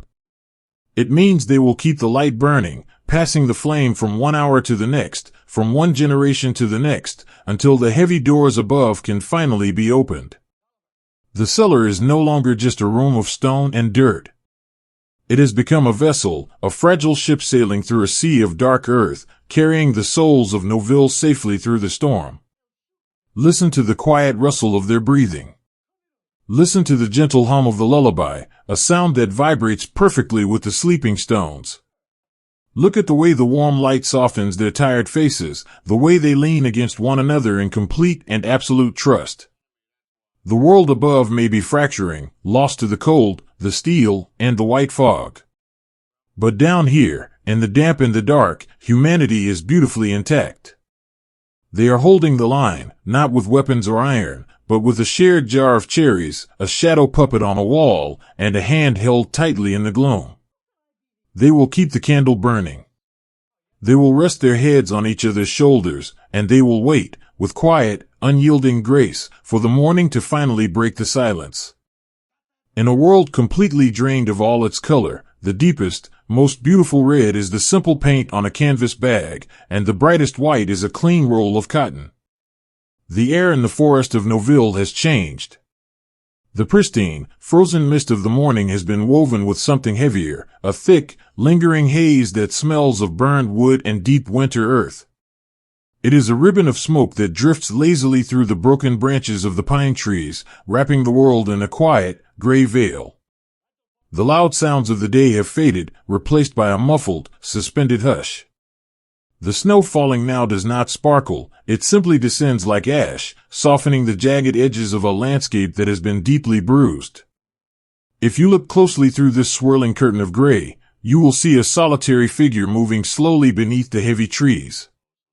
He does not walk with the hurried, anxious steps of a man running toward a fight, nor does he carry the heavy, iron tools of war. His hands are empty of steel. Instead, slung across his tired shoulder, resting against his hip, is a canvas satchel. It is worn at the edges, stained by the damp and the dirt, but perfectly centered on its flap is a hand-painted cross. It is a bold, brilliant crimson. In this muted, twilight world of endless white snow and dark gray shadows, that splash of red is a tiny, beating heart. He is a medic. A young boy from a quiet town, sent into the vast, freezing unknown to be a keeper of life. Watch the way he moves. He steps carefully over the fallen branches, his heavy boots making only a soft, rhythmic crunch in the deep snow. He is a phantom of comfort, a gentle spirit slipping through the fog. He moves from tree to tree, from shallow scrape to shattered stone wall, guided not by a map, but by the quiet, fragile sounds of those who need him. The cold bites at his cheeks, turning them a pale, wind-chapped pink, but he does not pull his collar up to hide. He needs to listen. He needs to hear the soft sighs, the shallow breaths, the whispered calls that drift like fallen leaves on the winter wind. He stops. He turns his head, his breath pluming in the icy air. Beneath the sweeping boughs of an ancient evergreen, half buried in a drift of fresh snow, there is a shadow. The medic approaches slowly, dropping to his knees. He does not speak right away. He simply lets his presence be known, a warm, solid shape in the freezing mist. Huddled against the thick trunk of the tree is another boy, wrapped tightly in an olive-drab blanket. The boy is shivering, a deep, uncontrollable tremor that shakes the snow from his shoulders. He has been hurt, though the wound is hidden beneath the heavy wool. His eyes are wide, reflecting the gray sky, filled with a quiet, overwhelming fear of the lonely dark. The medic reaches out. He does not reach for his bandages first. He reaches out with a bare hand, having pulled off his thick glove, and gently rests his palm against the boy's cold, damp forehead. It is the simplest of gestures, but in this frozen, isolated forest, it is a miracle. It is the touch of humanity. It is a sudden, rushing reminder that the boy is not entirely alone, that he has not been forgotten by the world. The boy closes his eyes, leaning into the warmth of the medic's hand, and lets out a long, ragged breath that turns into a cloud of white vapor. "I've got you," the medic whispers. His voice is incredibly soft, a low, soothing murmur that blends perfectly with the rustling of the pine needles. It is a voice meant to calm a frightened horse, or to sing a restless child to sleep. "You're going to be just fine. You're just resting here in the snow for a minute, and I'm going to sit with you." With slow, deliberate movements, the medic opens his canvas bag. Inside, the world is clean and orderly. The sight of the pure white gauze, rolled so perfectly, offers a strange, beautiful contrast to the dark, chaotic soil of the forest. The medic's fingers are nimble, despite the biting cold. He works with a quiet grace, unraveling the white ribbon of cloth. It looks like a ribbon of pure light in the gloam. As he binds the wound, wrapping the clean white cotton around the torn fabric of the boy's coat, he talks. He doesn't talk about the forest, or the cold, or the long night ahead. He talks to build a bridge away from this place. "Where did you leave from?" the medic asks, his voice a gentle, steady rhythm. The boy swallows, his voice dry and fragile. "Ohio," he whispers back. "A little house with a green porch." "Ohio," the medic repeats, smiling softly. "I bet the snow falls a lot lighter there than it does here. I bet your mother keeps the house awfully warm." The boy nods, a tiny, fragile movement. "She makes a fire in the mornings. You can smell the wood smoke all the way up in my bedroom. It smells like maple." "That sounds beautiful," the medic says. He finishes tying the bandage, making sure it is secure but gentle. He smooths the boy's collar, pulling the blanket tighter around his trembling shoulders. "You just hold on to that smell. You close your eyes and you think about that green porch and that maple smoke. You keep that right here in your pocket." The physical pain is still there, but the edges of it have been softened by the deep, resonant comfort of a shared memory. The medic has given the boy a piece of his own mind back, a small sanctuary built of words and warmth. From deep inside his own coat, the medic pulls out a small metal canteen. The water inside is freezing, almost turning to slush, but he offers it with the reverence of a holy cup. The boy takes a slow, careful sip. It is a shared communion in the snow. "I have a letter," the boy whispers suddenly, his hand fumbling weakly toward the breast pocket of his coat. "It came 2 days ago. I haven't been able to read it since the fog came." The medic gently stops the boy's trembling hand. "Let me," he says softly. He reaches into the boy's pocket and pulls out a small, folded piece of paper. It is worn and soft at the creases. In the dim, gray light of the forest, the medic squints to see the faded ink. He does not read it to himself, he reads it aloud, his voice taking on a slow, melodic cadence. He reads about a sister who is learning to play the piano. He reads about a father who has finally fixed the old radio in the parlor. He reads the words "we love you" and "we are waiting for you," letting those syllables hang in the icy air like tiny, glowing lanterns. As he reads, the boy's shivering begins to ease. The deep lines of fear around his eyes slowly smooth away. He is listening to the voice of his family, carried on the breath of a stranger in a foreign forest. It is a magic trick of the human heart, to be in 2 places at once, to be freezing in the Ardennes while sitting by a warm fire in Ohio. When the letter is finished, the medic carefully folds it back into its perfect square. He tucks it gently back into the boy's pocket, patting the wool right over the boy's heart. "They're waiting for you," the medic whispers. "And we're going to get you back to them. You just have to rest now." The medic stays for a few minutes longer until the boy's breathing becomes slow and even, settling into the deep, healing rhythm of sleep. He leaves the boy with his own spare woolen scarf, tucking it carefully around the boy's neck, a final, silent promise of warmth. Then, he stands up. He looks out into the gray expanse. The forest is vast, and there are other shadows waiting in the mist, other quiet sighs carried on the wind. He adjusts the strap of his canvas bag, feeling the weight of the white bandages and the painted red cross against his side. He steps away from the tree, his boots sinking into the soft snow. He does not look back. He simply moves forward, fading slowly into the heavy, swirling fog. He becomes a ribbon of smoke himself, a quiet, ephemeral presence drifting through the broken world. He is a ghost made of compassion, a solitary light in a landscape of dark shadows. He asks for no recognition, no glory, no reward. His only purpose is to find the broken things and gently bind them together again. As the evening descends, turning the gray mist into a deep, velvety blue, the medic continues his long, silent walk. And wherever he goes, he leaves behind a tiny, invisible trail of grace.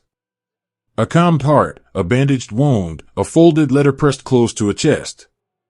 In a world that has temporarily forgotten its humanity, he carries it carefully in a worn canvas bag, a beautiful, stubborn reminder that even in the deepest, coldest winter, the quiet acts of love will always find a way to bloom in the snow. Sometimes, the world shrinks until it is nothing more than the scent of warm oil and the muffled rhythm of a heartbeat against a wall of cold steel. Inside the iron belly of the machine, the morning was a different kind of dark. For the young man sitting in the cramped, metallic shadows, the war had become a very small and very private place. He sat surrounded by the hum of the engine, a steady, low vibration that felt less like a motor and more like the purr of a great, slumbering cat. Outside, the village of Noville was being swallowed by a thick, heavy curtain of white fog and gray smoke, but in here, there was only the dim, amber glow of small bulbs and the smell of grease and tired wool. He was only 19, a boy who just a year ago had been worried about the harvest and the way the light hit the creek behind his father's barn. Now, he was the heart inside a suit of armor, navigating a world he could no longer see. The tank moved through the streets of Noville like a blind giant. The smoke from the chimneys had met the smoke of the struggle, creating a swirling, dreamlike haze that turned the solid stone houses into flickering ghosts. Through the narrow slit of his vision port, the world was a series of disconnected images, a flash of a red brick wall, the skeletal limb of a frozen apple tree, a discarded wooden chair sitting lonely in the middle of a snowy road. It was a maze made of iron and mist. Every turn felt like the first turn, every street looked like a path into the unknown. The young tanker felt a profound sense of isolation, a feeling that he was the only soul left in a world that had dissolved into gray. He reached out a gloved hand and touched the cold, riveted side of the machine. The steel was freezing to the touch, a reminder of the bitter Ardennes winter pressing in from the other side. He felt small, impossibly small, inside this great iron thing. He felt like a child hiding under a heavy kitchen table while a thunderstorm rolled overhead. He found himself wishing for the sound of a human voice, something soft and familiar to break the spell of the mechanical hum. His headset was heavy over his ears, a constant, low static that sounded like the distant crashing of waves on a shore. He adjusted the dials with trembling fingers, hoping to catch a stray word, a fragment of a song, or even a simple breath from someone else out there in the white darkness. "Is anyone there?" he whispered, his own voice sounding thin and strange in the cramped space. There was no answer at first, only the rhythmic clatter of the tracks as they ground over the hidden cobblestones. He leaned his head back against the padded seat and closed his eyes. In the darkness of his mind, he left the iron maze behind. He went back to the porch of his home, feeling the warmth of a summer evening on his skin. He could hear the screen door creak and the sound of his mother's voice calling him in for supper. He clung to that sound, let it wrap around him like a soft quilt, protecting him from the gray reality outside. Then, through the static of his headset, a voice flickered into life. It was faint, almost buried beneath the crackle of the airwaves, but it was there. It wasn't an order or a command. It was just a man, somewhere nearby, talking to himself or perhaps to a god he hoped was listening. "Look at the snow," the voice murmured, soft and melodic. "It looks like powdered sugar on a cake. Just like the ones my grandmother used to bake on Sundays." The young tanker sat up straight, his heart giving a small, hopeful leap. He didn't know the man, didn't know if he was in a house, a trench, or another iron machine nearby. But the voice was warm. It was human. It was a bridge across the white void. "I remember those cakes," the tanker whispered back into his microphone, his voice barely more than a breath. "With the lemon zest on top. And the way the kitchen stayed warm all afternoon." There was a long pause. The static hissed and surged. Then, the voice came back, a little clearer now, carrying a hint of a smile. "Yes," the voice said. "Exactly like that. My name is Thomas. I'm just past the stone well, near the bakery. Can you see the bakery?" The tanker looked through his vision slit. He saw only the swirling gray and the ghostly shape of a roofline. "I can't see much of anything, Thomas. The world has gone white." "Then just listen to me," Thomas said, his voice steady and soothing, like a father telling a story at bedtime. "Don't look at the smoke. Just follow the sound of the engine. There's a cat sitting in a doorway about 50 yards ahead of you. A little ginger thing, looking very annoyed at all this fuss. If you see the cat, you're on the right path." The young tanker felt a strange sense of calm wash over him. The iron maze didn't feel quite so terrifying anymore. He nudged the controls, and the machine lurched forward with a gentle groan. He focused all his attention on the gray world outside, looking not for danger, but for a small, ginger life sitting in a doorway. He moved slowly, the tank's engine a low, comforting growl. And then, there it was. Through a sudden rift in the smoke, he saw a narrow stone archway. And there, perched on a dry step, sat a small ginger cat, its tail tucked neatly around its paws, watching the iron giant pass with a look of quiet, feline indifference. The tanker let out a breath he didn't know he was holding. "I see him, Thomas. I see the cat." "Good," Thomas whispered. "You're doing just fine, son. Just keep moving toward the smell of the pine trees. There's a gap in the houses ahead. You'll find a bit of open sky there." For the next hour, they talked. They didn't talk about the struggle for the village or the weight of the steel. They talked about the things that kept them whole. They talked about the girls they wanted to marry, the books they had left half-read on their bedside tables, and the way the light changed in the autumn woods back home. Thomas's voice was a lifeline. It guided the young tanker through the confusion of the first day, turning the terrifying labyrinth of Noville into a series of small, manageable landmarks. A broken fence. A blue door. A pile of firewood stacked neatly against the wall. Through the voice, the tanker realized that he wasn't alone in the iron.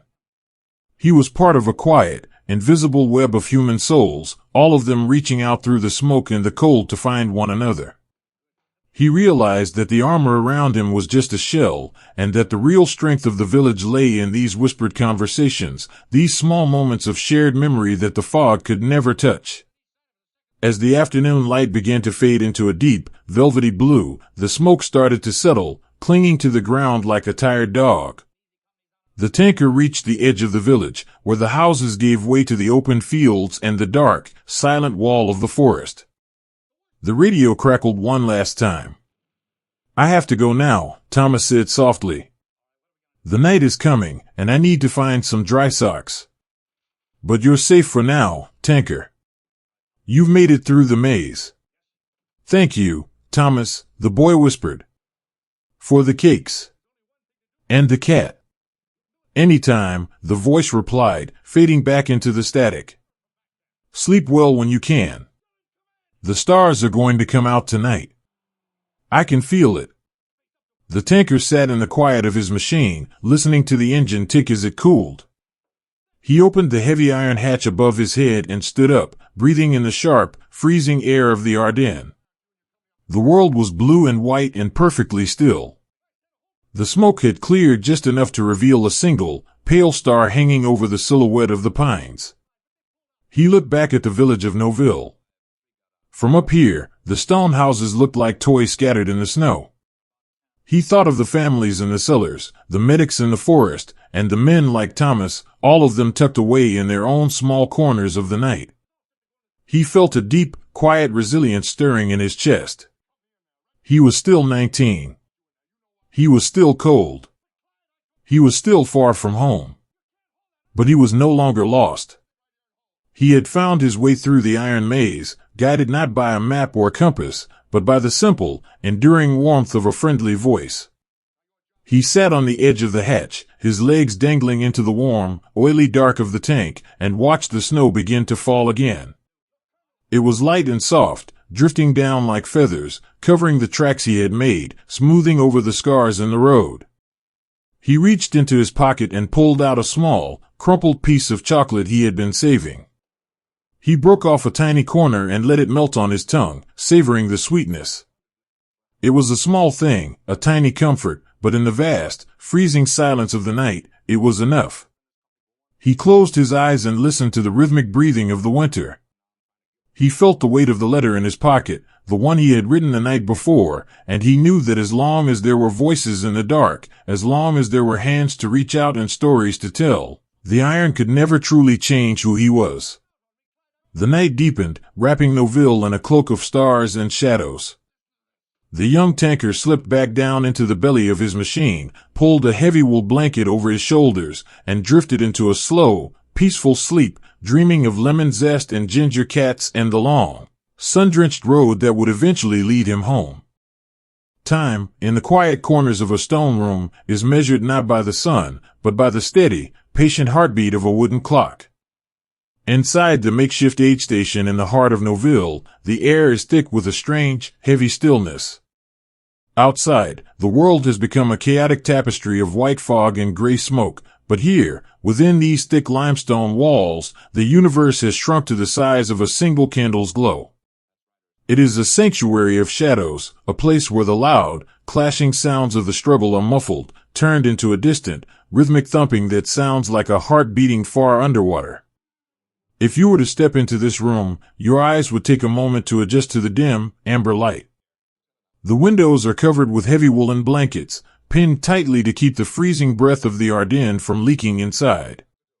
The light comes from a few scattered lanterns and a cluster of candles melting onto an old schoolmaster's desk.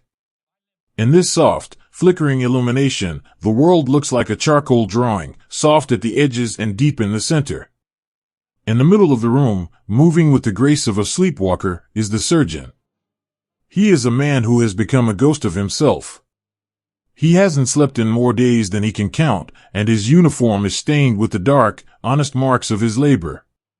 He moves silently, his boots making no sound on the stone floor, his shoulders hunched under the weight of an exhaustion that goes deeper than the bone. To the young men lying on the floor on their pallets of straw and blankets, he is a spectral figure, a quiet presence that appears out of the shadows just when the dark feels too heavy to bear. His hands are the only things that seem truly alive. They are pale and thin, yet they move with an incredible, practiced steadiness. When he touches a brow, it is with the lightness of a falling leaf. When he adjusts a bandage, it is with the precision of a watchmaker. He does not speak much. He has learned that in the quiet of the night, words are often too heavy, too clumsy to carry the weight of what needs to be said. Instead, he speaks with his presence.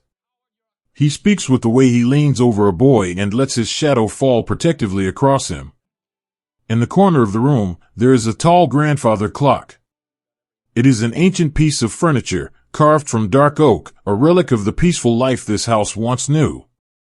It stands tall and indifferent to the turmoil of the world, its long brass pendulum swinging back and forth with a slow, hypnotic regularity. Tick. Tock. Tick. Tock. In the silence of the aid station, this sound becomes the most important thing in the world. For the boy lying on the pallet nearest the clock, the ticking is a lifeline. He is very young, with hair the color of wheat and eyes that are fixed on the ceiling beams above. He is cold, a deep, inner cold that no blanket can truly reach. But every time the clock ticks, he knows he is still here. He synchronizes his shallow breathing to the rhythm of the wood and brass. Tick. Inhale. Tock. Exhale. He feels a hand slide into his own. It is not the surgeon's hand this time, but the hand of a medic, a boy not much older than himself who has sat by his side for hours. The medic does not say a word. He simply reaches out and gives the boy's hand a gentle, firm squeeze. It is a small, private miracle, this squeeze of a hand. In a world where iron is crushing stone, and the sky is falling in shards of ice, this tiny pressure of skin against skin is the ultimate act of defiance. It says, I am here. You are here. We are not lost. The boy on the pallet feels the warmth of the medic's palm, and for a moment, the freezing fog of the Ardennes recedes. He squeezes back, a faint, fluttering movement of his fingers, a silent thank you whispered through his touch. The surgeon watches them from across the room. He pauses for a second, leaning against the schoolmaster's desk, his eyes closing for a brief, stolen moment. In that darkness, he doesn't see the room or the shadows. He sees his own home, a white house with a porch swing that creaks in the summer breeze. He sees his wife's hands as she knits a sweater by the fire. He realizes that he is a ghost here so that these boys don't have to be.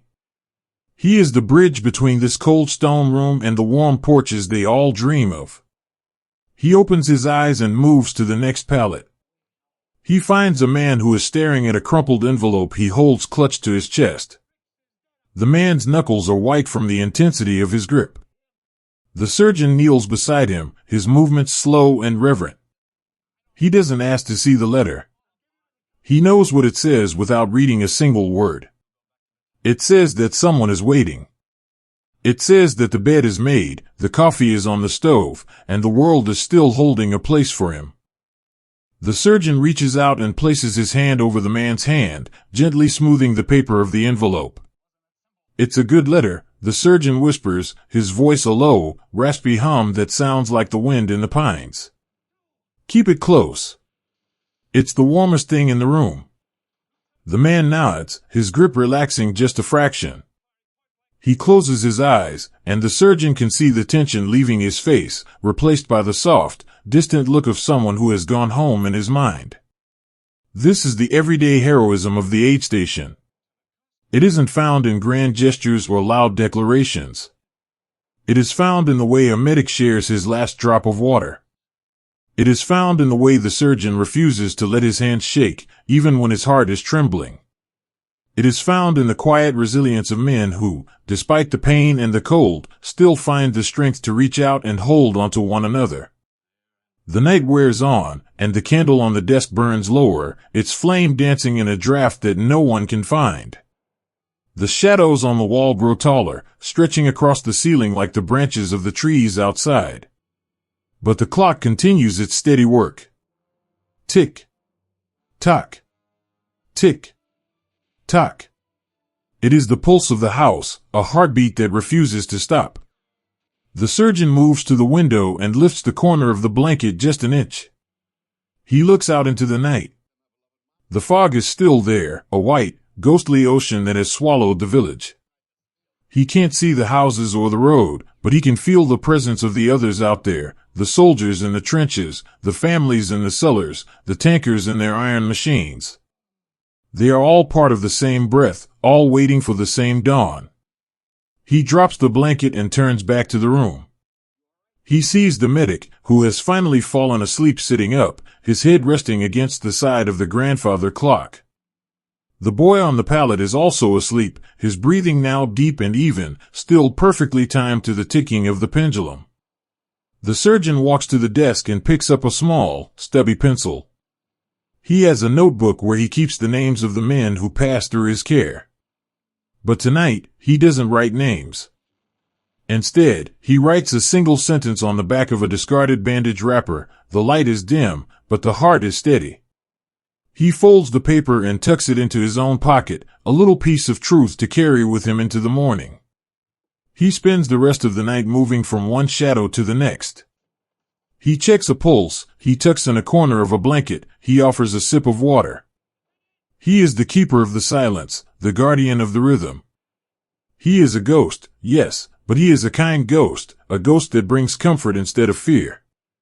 As the first hint of a pale, gray light begins to bleed through the edges of the blankets, the surgeon finally sits down. He sits on a wooden stool near the clock, resting his head against the dark oak. He listens to the ticking. It sounds different now. It sounds like a drumbeat, a slow, steady march toward the morning. He looks at his hands. They are still stained, still tired, but they are still steady. He thinks of the squeeze of the hand he saw earlier, the silent communication between two boys in the dark. He realizes that as long as that connection exists, the cold can never truly win. The stone walls of the aid station might be surrounded by a storm, but inside, there is a fire that the wind cannot blow out. It is the fire of human kindness, of quiet resilience, and the simple, profound bravery of staying awake for someone else. The clock strikes the hour. It is a soft, melodic chime that rings through the room, waking no one but bringing a smile to the surgeon's tired face. He stands up, stretches his aching limbs, and prepares to face the new day. He is ready for the fog to lift. He is ready for the sun to find the stones of Noville once again. But for now, in these last few moments of the long night, he simply stands in the center of the room and breathes. He breathes in the scent of the damp stone and the melting wax. He listens to the sleeping boys and the ticking clock. He is the surgeon's ghost, the silent watcher of the night, and he knows that the rhythm of the heart is stronger than the rhythm of the war. The world outside is still waiting, wrapped in its white shroud. But inside this room, time has been kept, hands have been held, and the soul of the village has been tended with the gentlest of care. The morning will come, and with it, new challenges and new struggles. But the memory of the ticking clock and the warmth of a shared squeeze will remain, a quiet, beautiful echo of the night when the ghosts were the ones who kept us alive. Rest now, for the dawn is almost here. The shadows are receding, the candles are nearly spent, and the heartbeat of the stone room is steady and strong. You are safe, you are cared for, and you are never, ever alone in the dark. Sometimes, the most beautiful thing you can see is a shadow moving toward you that asks for nothing but a space to stand beside you in the cold. For the men who had been holding the narrow streets and stone walls of Noville, time had become a heavy, stagnant thing. It was measured in the slow accumulation of ice on the rims of their helmets and the way their breath froze into tiny crystals on the wool of their scarves. They were tired in a way that sleep could not fix, an exhaustion of the spirit that comes when you have been staring into a white, swirling void for too long, waiting for a danger you can feel but cannot see. They felt like a small, lonely island in a vast and frozen sea, forgotten by the sun and hidden by the mist. But then, the mist began to ripple. It started as a soft, rhythmic sound, drifting in from the road that led back toward Bastogne. It wasn't the heavy, grinding roar of engines or the clatter of iron tracks. It was the sound of footsteps. Thousands of footsteps, muffled by the deep snow and the thick, damp air. It was a low, steady thrum, like the beating of a distant heart coming closer and closer. Through the pale curtain of the fog, shapes began to emerge. They didn't arrive with the fanfare of a parade or the shouting of orders. They appeared like ghosts, stepping out of the white darkness one by one. These were the men from the sky, the paratroopers who had traveled through the night to find this tiny village in the clouds. They were tall and lean, their jumpsuits heavy with the freezing rain and splattered with the dark, rich mud of the Ardennes. If you were one of the soldiers already there, leaning against a cold stone wall or shivering in a shallow trench, you didn't cheer. You didn't have the breath for it. Instead, you simply watched them. You watched the way they moved, with a quiet, purposeful grace, their heads down against the wind, their equipment clinking softly with every step. There is a profound, unspoken language between men who are tired. As the paratroopers filtered into the village, taking up positions in the doorways and behind the garden walls, the air seemed to change. The crushing weight of the isolation began to lift, replaced by a soft, flowing sense of relief. It wasn't a loud or dramatic feeling. It was like the first sip of warm broth on a winter evening, a slow heat that starts in the chest and moves out toward the frozen fingers and toes. A young paratrooper, his face smeared with grease and the salt of sweat, stopped near a foxhole where a weary defender sat. Their eyes met in the dim, gray light. They didn't know each other's names. They didn't know where the other had grown up or what dreams they held close to their hearts. But in that look, everything was understood. The man in the foxhole gave a slow, weary nod, a tiny movement that carried the weight of 1,000 words. It said, "I am glad you are here." It said, "I have been waiting for a long time." The paratrooper nodded back, his eyes soft and steady beneath the rim of his helmet. His nod said, "I am here now. You can rest for a moment. We will hold the line together." This was the quiet heroism of Noville. It wasn't found in the thunder of the struggle, but in these small, private exchanges of strength. It was the way a paratrooper reached out and gripped the shoulder of an infantryman, a firm, grounding touch that said more than any speech ever could. It was the way they shared the meager space of a stone cellar, shifting their tired bodies to make room for one another, creating a collective warmth that the Ardennes frost could not penetrate. In the shadows of a barn, where the scent of old hay and dry wood offered a fleeting comfort, a few of the men gathered. They sat on the floor, their backs against the sturdy timber beams, their legs stretched out in the dark. One of the newcomers, a boy with a soft voice and a slow way of speaking, pulled a small, crushed tin from his pocket. Inside were a few dry leaves of tobacco. With slow, careful movements, he rolled a cigarette and lit it, the match flare illuminating his young, dirty face for a brief second. He took a single breath of the smoke and then, without being asked, passed it to the man sitting next to him, a man who had been in Noville since the first shadow fell. They passed that single ember back and forth, a glowing pendulum in the dark. The smoke was sweet and sharp, a tiny luxury that reminded them they were still human, still alive, still capable of kindness. They talked in whispers, their voices low and melodic, blending with the sigh of the wind outside.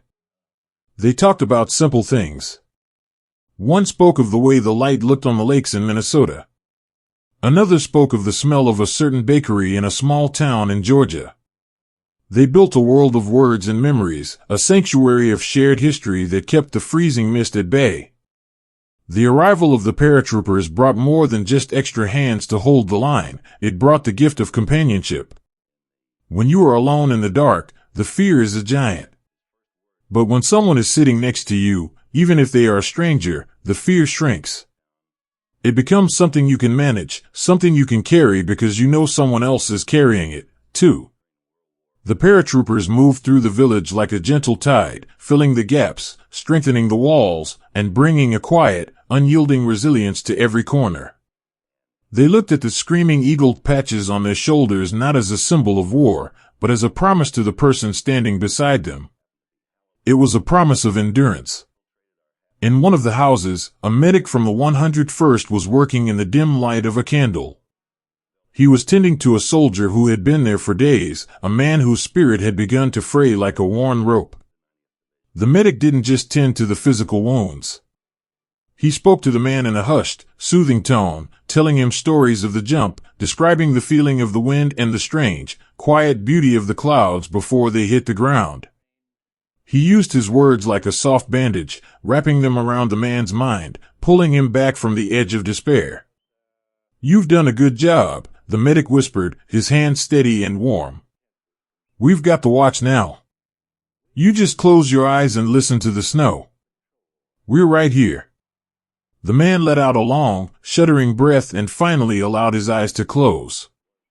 He slept for the first time in 48 hours, guarded by a friend he had only just met in the shadows. This was the beauty of those hours. In the middle of a landscape that had become a nightmare of ice and iron, humanity was blooming in the most unlikely places. It was in the shared crust of a frozen biscuit, the silent trade of a dry pair of socks, and the way two men would stand back to back in the mist, each becoming the other's eyes and ears. They were brothers in arms, but more than that, they were friends in the shadows. They were a collection of ordinary boys from ordinary towns who had found themselves in an extraordinary moment. They didn't ask for glory, they asked for a steady hand and a kind word. And in the freezing mud of Noville, they found both. As the night deepened, the village settled into a new kind of quiet. It was no longer the hollow, frightening silence of the abandoned. It was a full silence, a silence shared by thousands of hearts beating in unison. The fog still clung to the stone walls, and the rumble of the distance still echoed through the trees, but the men were ready. They sat in their trenches and their cellars, their heads bowed, their spirits joined by an invisible thread of shared purpose. They looked at the person next to them and saw a reflection of their own courage, their own fears, and their own hopes. They realized that they were no longer fighting for a map or a village or a line in the snow. They were fighting for the boy with the tobacco tin. They were fighting for the man who gave the weary nod. They were fighting for the friend in the shadows. The relief of the arrival had passed into something deeper, a quiet, unshakable resolve. They were no longer a small island. They were a fortress of human connection, a tapestry of souls woven together by the cold and the dark. Close your eyes now and imagine the village of Noville as it was then. The soft, golden glow of the candles behind the blankets. The low, rhythmic murmur of voices in the barns. The steady, watchful eyes of the men in the mist. Feel the warmth of that shared relief, the way it fills the room and pushes back the winter. The morning will bring its own challenges, and the struggle will return with the light. But for this moment, in the deep, velvet heart of the night, there is only the peace of being together. There is only the comfort of the shadow that stands beside you. Rest in that knowledge. Let the quiet resilience of those men be your blanket. You are not alone. The line is being held. The friends in the shadows are watching over the world, their hearts steady, their spirits joined, waiting for the dawn to break the white darkness and bring the world back to light. Sleep now, in the warmth of their courage. The night is long, but the morning is coming, and you are surrounded by the quiet, enduring grace of those who stayed, those who arrived, and those who refused to let the light go out. The winter did not just sit upon the hills of Noville, it reached out with 1,000 invisible fingers, seeking the warmth of every living heart. It was a patient, quiet kind of hunger. The cold did not arrive with a shout or a sudden blow. Instead, it seeped into the world like a slow-moving tide of iron-colored silk. It moved through the cracks in the stone walls of the village houses. It wound its way through the heavy, dark wool of the soldiers' coats. It traveled down into the very earth, turning the mud into something as hard and unyielding as granite. In those long, blue hours of the December night, the cold became the most present thing in the room, a silent, uninvited guest that sat beside every man, breathing its icy breath against his skin. To live through such a winter is to learn the true language of the body. You learn that your fingers are no longer yours to command, they become like heavy, unrefined tools, stiff and stubborn. Imagine the simple act of trying to button a coat or tie a lace when your hands have lost the memory of feeling. The skin becomes a pale, translucent marble, and the joints ache with a deep, rhythmic throb that matches the slow beating of a tired heart. Every movement is a conversation with the frost. Every step is an act of will.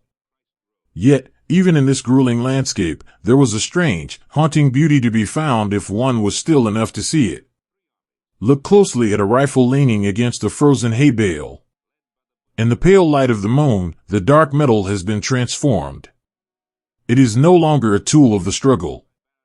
During the long, silent watch, a delicate layer of hoarfrost has grown across the barrel, creating a forest of tiny, crystalline trees.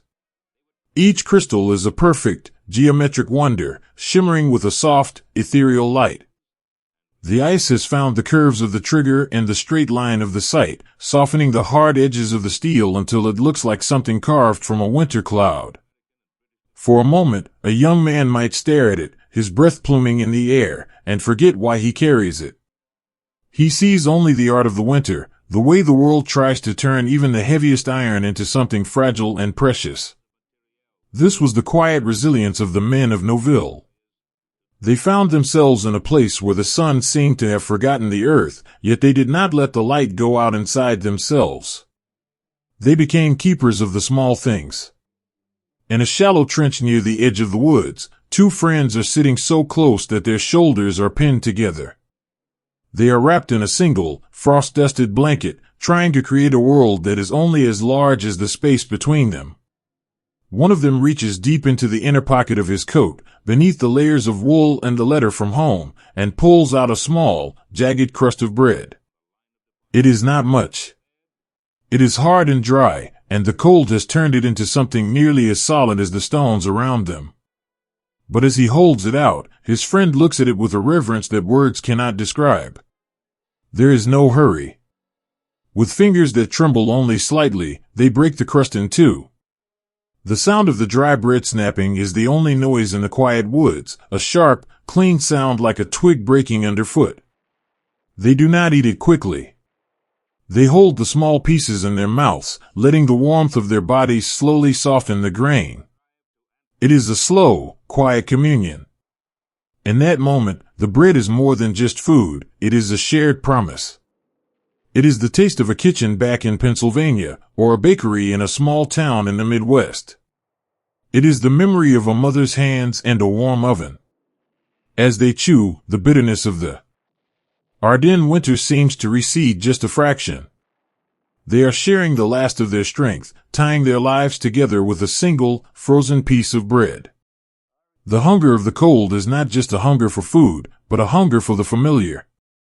It is a longing for the sound of a door clicking shut against the wind, or the feeling of a rug beneath bare feet. In the darkness, the mind becomes a storyteller. A soldier sitting on a crate in a damp cellar closes his eyes and begins to build a fire in his thoughts. He can see the orange glow of the embers. He can hear the way the oak logs hiss and pop as the heat finds the sap.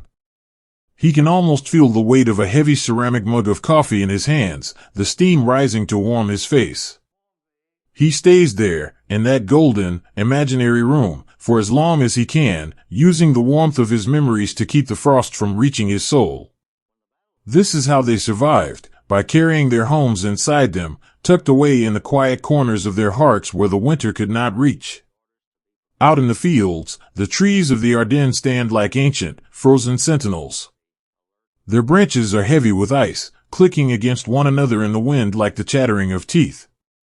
The snow is so deep now that it has erased the roads and the fences, turning the world into a vast, featureless sea of white. It is a lonely landscape, a place where a man could easily feel like he has been erased by the elements. But then, you see a small kindness.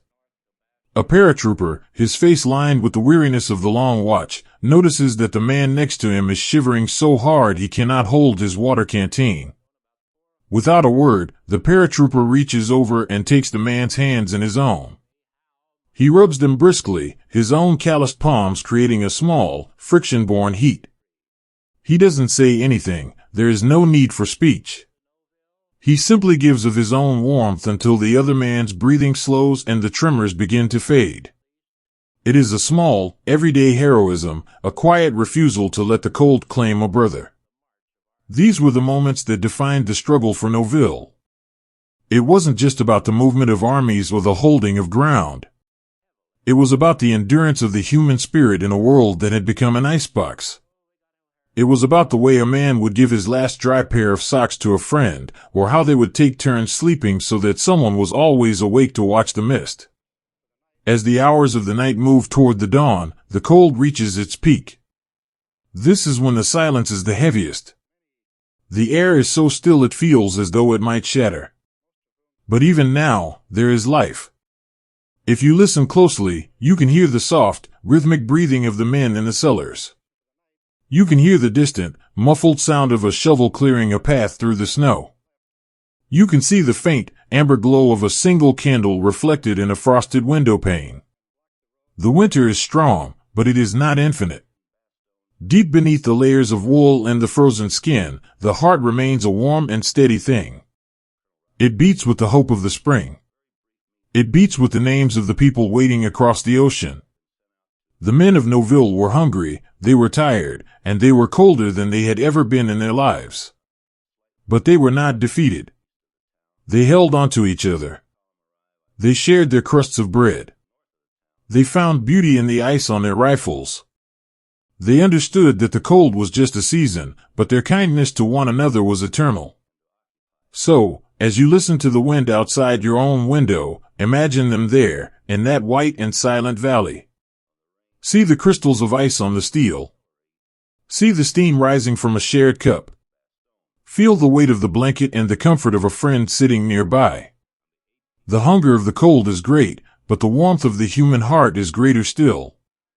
It is a light that no winter can ever truly blow out. It is a fire that keeps burning, long after the snow has melted and the trees have turned green again. Sleep now, and let the quiet strength of those who endured the frost be your peace. The night is cold, but you are wrapped in the memory of their resilience. The morning is coming, and with it, the promise of the sun. The winter will pass, but the stories of the kindnesses found in the snow will remain, whispered gently through the trees of the Ardennes, forever. The cobblestones in the village square have a way of remembering the weight of every footfall, even when the world is draped in a shroud of white and gray. In the very heart of Noville, the center of the world had narrowed down to the space of a few ancient stone buildings and the open, snowy expanse between them. This square, which for centuries had been a place of laughter, of Sunday markets, and of children chasing hoops across the stones, was now a place of a different kind of intensity.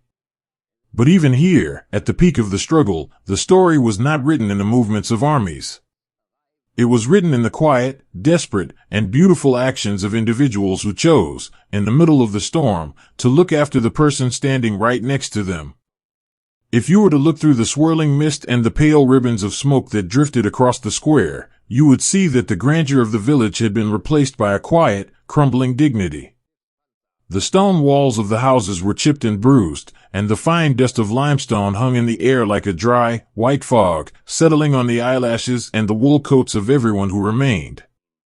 The world felt fragile, like a piece of old lace being pulled at the corners.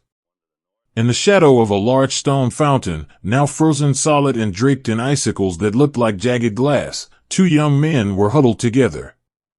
One was a paratrooper, his uniform dark with the dampness of the snow. The other was an infantryman who had been in the village since the first chill of the week. They sat with their backs against the cold masonry, their shoulders pressed firmly together.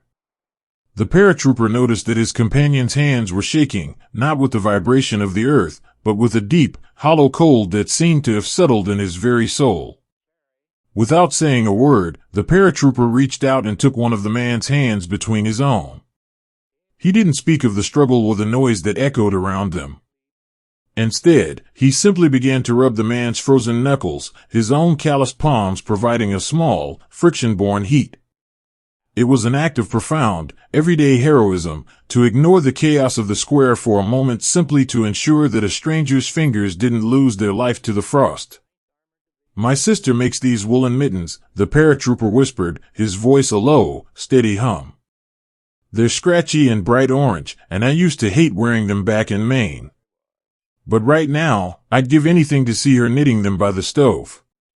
The other man looked at him, his eyes clearing just a little. The simple mention of a sister, a stove, and orange wool was like a tether, pulling him back from the edge of the gray void. He nodded slowly, his breathing beginning to sync with the paratrooper's steady rhythm. They weren't just two soldiers anymore, they were two boys sharing a memory of Maine in the middle of a frozen Belgian square. A few yards away, near the entrance to what used to be a small bakery, another story was unfolding. A young medic was moving across the open stones. He did not run with a frantic energy, he moved with a quiet, focused grace, staying low to the ground, his Red Cross bag swinging gently at his side. He wasn't looking for grand wounds to heal. He was looking for the quiet ones. He found a soldier slumped in a doorway, unhurt but completely spent, his head resting against the wooden doorframe. The medic knelt beside him and, instead of reaching for bandages, reached into his own pocket and pulled out a small, slightly crushed piece of peppermint candy. He unwrapped it with hands that were steady despite the cold, the silver paper crinkling with a sound like falling ice. "Taste of home," the medic murmured, placing the candy in the soldier's hand. The soldier looked at the small, striped sweet as if it were a rare jewel. He put it in his mouth, and the sharp, clean scent of peppermint briefly cut through the smell of smoke and damp stone. It was a tiny moment of grace, a small sweetness offered in a bitter hour. The medic stayed there for a minute, just a minute, resting his hand on the man's shoulder, a silent promise that he was seeing, that he was not alone in the doorway. The echoes of the square were these small sounds. The crinkle of a candy wrapper. The low murmur of a story about Maine. The soft scrape of a boot on a cobblestone as someone shifted to make room for a friend. These were the sounds that filled the spaces between the louder moments. They were the heartbeats of the village. High above the square, in the loft of a stone barn, a lone observer watched the mist. He was there to keep watch, but his mind was elsewhere. He found himself looking at the way the snow was filling the cracks in the cobblestones below. He thought about how, in the spring, the water would run through those same cracks and feed the grass in the fields. He found a strange comfort in the persistence of the earth, and the knowledge that the stones would still be there long after the smoke had cleared. He felt a presence behind him. It was a fellow soldier, coming up to take the next watch. Neither man spoke for a long time. The newcomer simply sat down on the hay and pulled a small, worn book from his pocket. He began to read aloud, his voice a soft, melodic whisper that drifted through the rafters. He wasn't reading a manual or a map, he was reading a book of poems he had carried from a library in Ohio. The words were simple and rhythmic, speaking of trees and rivers and the turning of the seasons. The observer closed his eyes and let the poetry wash over him. In that moment, the loft was no longer a place of war. It was a study, a sanctuary, a place where the human mind could still seek out beauty even when the world outside was gray.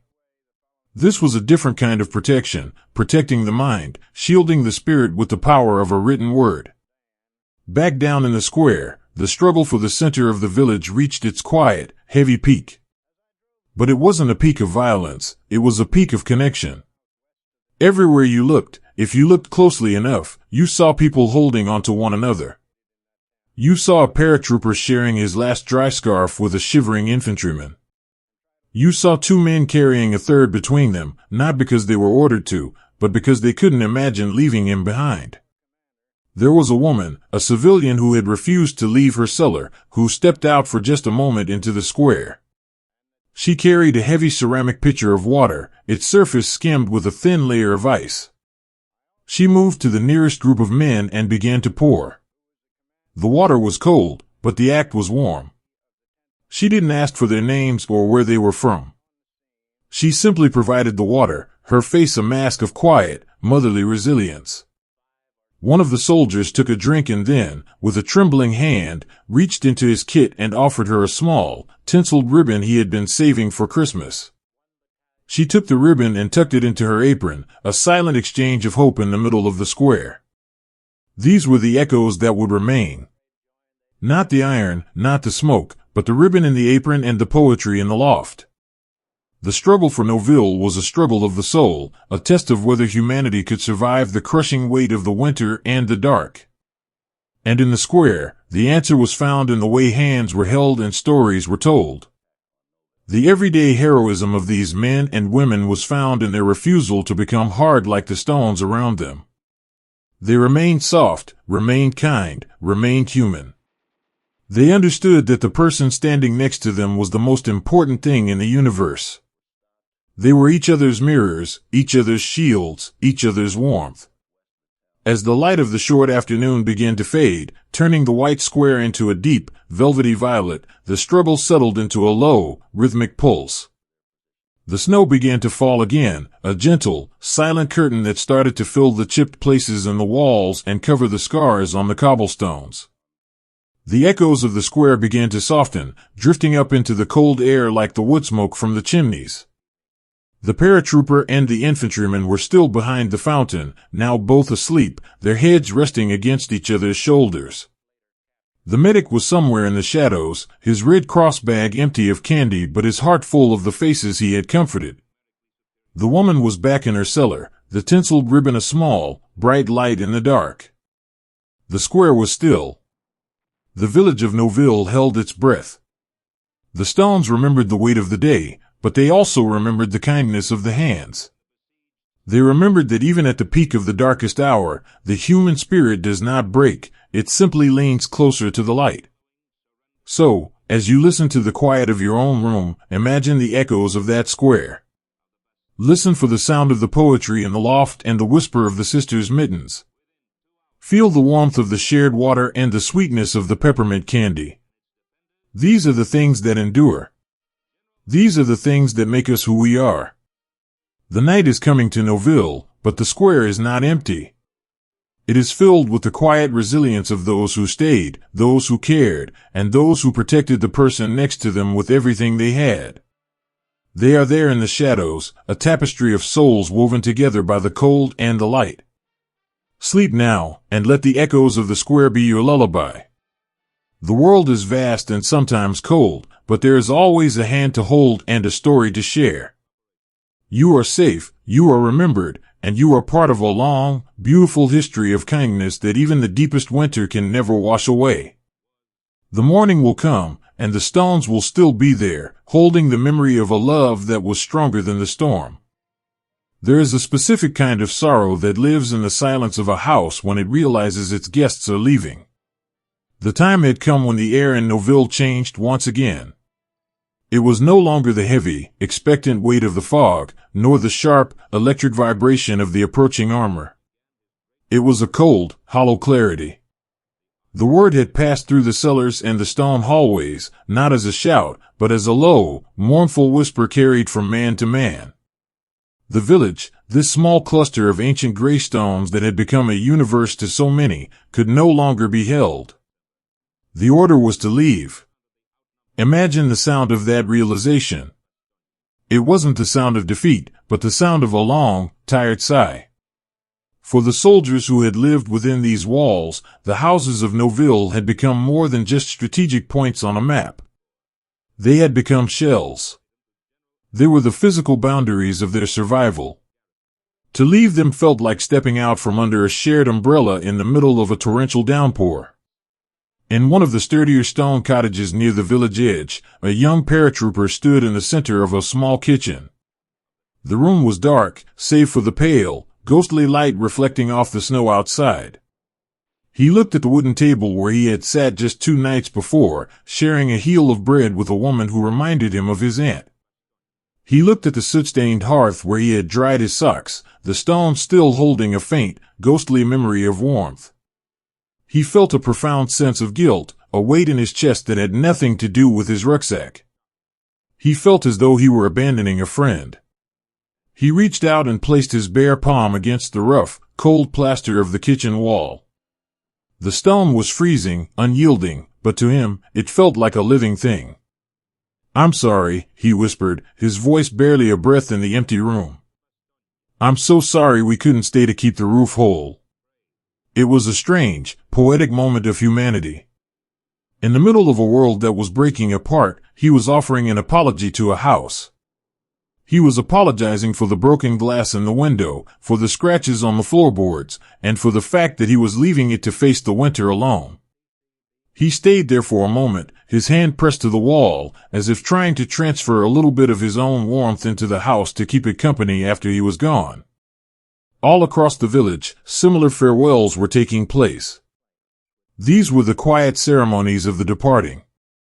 In a deep cellar, an elderly villager was preparing to leave the only home he had ever known. He moved through the darkness by touch, his fingers tracing the familiar edges of the wooden shelves, the familiar curve of the stone archway. He wasn't gathering gold or jewels, he was gathering memories. He picked up a small, chipped ceramic pitcher, the one his wife had used for milk every morning for 40 years. He wrapped it carefully in a tattered woolen scarf and tucked it into his coat. A soldier, waiting by the cellar stairs to help him up, watched the old man with a lump in his throat. He saw the way the man lingered at the threshold, looking back into the damp, dark space that had protected his family from the storm. The soldier reached out and gently took the old man's arm. He didn't hurry him. He understood that this wasn't just a relocation, it was a heart being uprooted from its soil.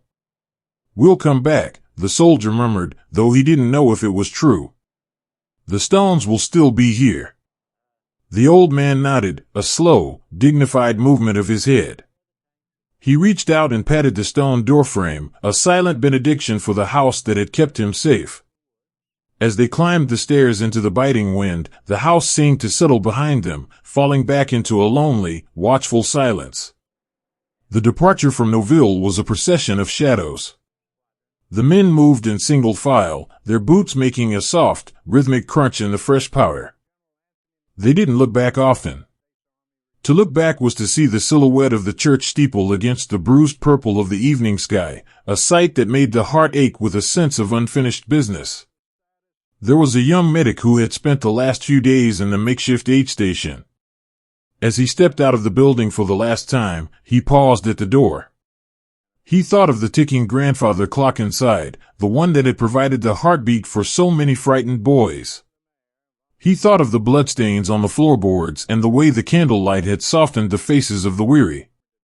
He reached into his pocket and pulled out a small piece of white chalk. On the heavy wooden door, beneath the latch, he drew a tiny, delicate heart. It was a mark of gratitude. It was a way of saying that even though the men were leaving, the love and the care they had shared within those walls would remain. He touched the wood one last time, a silent thank you to the building that had held so much pain and so much grace, and then he turned his face toward the road. The road out of Noville was a gauntlet of ice and uncertainty. The men carried their world on their backs, but they also carried the invisible weight of the town. They felt as though they were taking the soul of the village with them, leaving only the empty husks of the buildings behind. Imagine a young soldier walking near the end of the line. He is exhausted, his feet feeling like heavy blocks of wood, but his mind is remarkably clear. He finds himself thinking about the letters he wrote in those cellars. He wonders if the words he left behind, the promises of spring, the descriptions of the snow, will linger in the air of the rooms like the scent of wood smoke. He hopes that if the houses are ever inhabited again, the new owners will feel the quiet resilience that was forged there during the long nights of December. He hums a low, wordless tune as he walks, a melody his mother used to sing when she was tidying the house.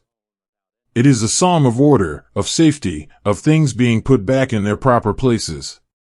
He uses the rhythm of the song to keep his legs moving, to keep the cold from settling in his chest. Each note is a small bridge leading him away from the stones of Noville and toward the unknown horizon. The civilians who were leaving with the soldiers moved with a quiet, stubborn strength. They didn't complain about the cold or the distance. They walked with their heads bowed, their hands tucked into their sleeves, carrying the weight of their lives in small, lumpy bundles. A mother carried her sleeping child, the boy's head resting on her shoulder, his small breath a warm puff of air against her neck. She looked at the passing trees, the dark, silent pines of the Ardennes, and she whispered a prayer for the walls of her kitchen. She prayed that the fire would one day return to the hearth and that the smell of bread would replace the smell of smoke. This was the tragedy of the farewell. It wasn't the loss of a battle, it was the loss of a home. It was the breaking of the sanctuary. But even in the breaking, there was a beautiful, enduring resilience. The people were leaving the stones, but they were taking the spirit of the stones with them. They were taking the endurance, the kindness, and the shared courage that had been born in the dark cellars and the narrow alleys. As the village of Noville faded into the mist behind them, it became a memory of gray and white. The houses stood like ghost ships in a sea of snow, their windows dark, their chimneys cold. But the whispers of the apologies remained. The tiny chalk heart on the door remained. The warmth of the hands that had pressed against the plaster remained. The soldiers and the villagers moved through the night, a long ribbon of human souls seeking a new shelter. They walked with the knowledge that the world is made of more than just stone and mortar. It is made of the stories we tell, the hands we hold, and the ways we say goodbye to the places that sheltered us. Close your eyes and feel the rhythm of their walking. Hear the soft crunch of the snow and the low, melodic hum of the mother's song. Feel the cold air on your face and the warmth of the memory in your heart. You are walking with them, leaving the broken village behind, but carrying the light of its story forward into the dark. The stones of Noville are silent now, wrapped in their winter sleep. They are waiting for the spring, waiting for the return of the voices and the fires. They are holding the secrets of the nights when they were a fortress of the human spirit. And though the guests have departed, the bond remains unbroken. Sleep now, in the quiet of the night. The road is long, but you are not alone. You are part of the procession, part of the story, part of the enduring grace that survives even the most heartbreaking farewell. The morning will come, and with it, the promise of a new hearth and a new light. But for now, just listen to the wind in the pines and the soft, lingering echo of the whispers in the village square. Farewell to the stones. Farewell to the shadows. The heart moves on, carrying the warmth of the home it left behind, steady and strong, waiting for the dawn. To walk through the white silence of the Ardennes is to realize that the body can keep moving even when the mind has traveled across an ocean to find home. The journey away from the stones of Noville was not a race, nor was it a march in the way the manuals describe. It was a slow, rhythmic drifting through a world that had lost its edges. As the men stepped into the open fields and onto the narrow roads leading toward Bastogne, the fog rose up to meet them, thicker and more protective than it had ever been. It was a sea of milk and silver, a soft, heavy veil that turned the retreating column into a long ribbon of shadows. In this white darkness, the world was reduced to the space of a few feet, the heels of the man in front of you, the rhythmic crunch of your own boots in the deep snow, and the quiet, frosted breath that left your lips with every step. This was the gauntlet of ghosts. The name did not come from a place of fear, but from a place of profound, dreamlike stillness. To the weary soldiers, every tree that emerged from the mist looked like someone they used to know. A tall, leaning pine became the silhouette of a grandfather standing at a gate. A cluster of frozen birches looked like a group of friends gathered under a street lamp on a summer night. The mind, thinned by exhaustion and the biting cold, began to play beautiful, gentle tricks. The landscape of the Ardennes was no longer a foreign forest. It was a library of memories, each branch and shadow holding a fragment of the life they had left behind. Imagine the effort of a single step. When the world is frozen to its core, and your clothes are heavy with the weight of the ice, the simple act of moving forward becomes a profound victory of the human will. It is a quiet, internal struggle. You do not think about the miles, you do not think about the maps. You think only of the next 3 feet of snow. You think of the rise and fall of your own shoulders. You find a rhythm in the cold, a slow, steady pulse that keeps the blood moving. Every 100 yards is a mountain conquered, every hour spent in the mist is a testament to the quiet resilience of the soul. In this long, silver procession, the men did not speak much. Their voices had been softened by the fog, turned into hushed whispers that were immediately swallowed by the snow. But the silence was not empty. It was filled with a deep, communal understanding. When a man stumbled, his knees buckling under the weight of his pack and his fatigue, he did not hit the ground alone. Before he could even realize he was falling, a hand would reach out from the mist. A steadying arm would slide under his, and a brother would pull him back to his feet. There were no words of encouragement needed, no grand speeches. Just the firm, warm pressure of a glove on a sleeve and a quiet nod of the head. I have you. We are still moving. They were ghosts to the world, perhaps, but they were intensely alive to one another. In the middle of the column, a young man walked with his head bowed, his chin tucked deep into the wool of his scarf. In his mind, he was not on a frozen road in Belgium. He was walking down a dirt path in Georgia, feeling the red clay beneath his feet and the humidity of a July afternoon on his skin. He could hear the cicadas in the trees and the distant, rhythmic creaking of a porch swing. He followed that sound. He let the warmth of that memory be the engine that moved his legs. Every time the freezing wind bit at his face, he would conjure the smell of honeysuckle and the taste of cold well water. He realized that as long as he could keep that Georgia summer alive in his heart, the Ardennes winter could never truly touch him. This was how they survived the gauntlet. They traveled through their own histories. They revisited the kitchens of their childhoods, the desks of their schoolrooms, and the gardens where they had first learned the names of flowers. The fog acted as a theater, allowing the ghosts of their happiest moments to walk beside them in the dark.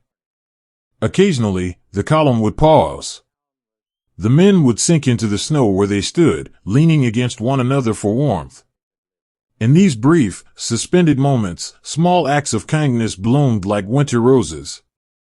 A paratrooper, noticing that the man sitting next to him had no gloves, would pull a spare pair of woolen socks from his bag and gently slide them over the man's frozen hands. Another would share the last few drops of water from a canteen, the liquid nearly ice but tasting like life itself. They shared these things with a quiet, selfless grace, understanding that in this white void, they were all they had. The trees watched them pass. These ancient oaks and pines, heavy with the weight of centuries and the new burden of the snow, stood like silent witnesses to the endurance of the human spirit. To the soldiers, the trees were the ghosts of the forest, holding their breath as the column moved by. Sometimes, a branch would groan under a load of ice, a sound like a heavy door closing in a quiet house. The men would look up, their eyes searching the mist, seeing for a fleeting second the shape of a roofline or the curve of a familiar hill before it dissolved back into the white. The gauntlet was a test of the heart. It was the moment when the physical body reached its limit and the spirit had to take over. It was the quiet heroism of the boy who refused to stop, not for glory, but for the man walking behind him. It was the resilience of the medic who, despite his own frozen feet, continued to move up and down the line, checking a pulse, offering a word, being a steady light in the gray. As the hours drifted by, the light began to change.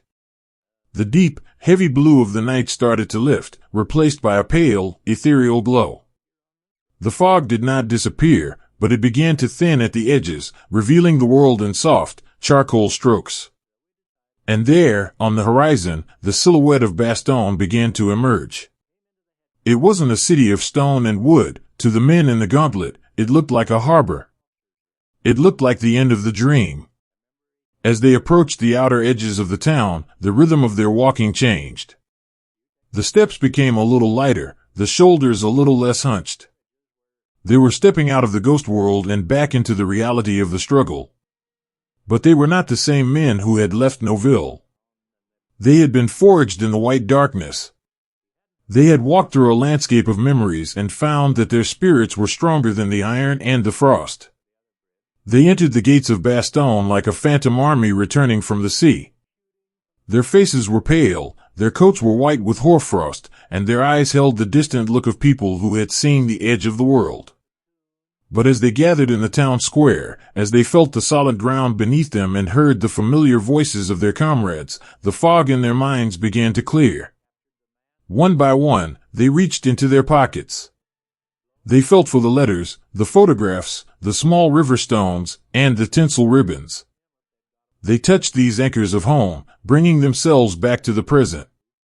They looked at the man next to them, the one who had held their arm, the one who had shared the socks, the one who had walked beside them through the mist. They exchanged one last, weary nod. The gauntlet was over. The journey through the fog toward Bastogne was a victory of the soul. It was a reminder that even when we are lost in the white darkness of our own fears and exhaustion, there is a path forward. We find it in the memories of those we love, and we find it in the hands of the people walking beside us. Every step we take in the dark is a victory. Every breath we draw in the cold is a song of resilience. Close your eyes now and see the long, silver line of men moving through the trees. Hear the soft, rhythmic crunch of the snow and the quiet sigh of the wind. Feel the warmth of the memory of home and the strength of the hand on your shoulder. You have walked the gauntlet, and you have come through to the other side. The ghosts of the forest have fallen back into the shadows. The trees are just trees again, and the fog is just the breath of the morning. You are safe. You are surrounded by the quiet courage of those who endured the long march. The dawn is finally breaking over the hills of the Ardennes, and the world is coming back into focus, bright and steady and full of hope. Sleep now, in the peace of the harbor. The journey was long, and the path was cold, but you are home in the hearts of those who remember. The morning is here, and the light is beautiful.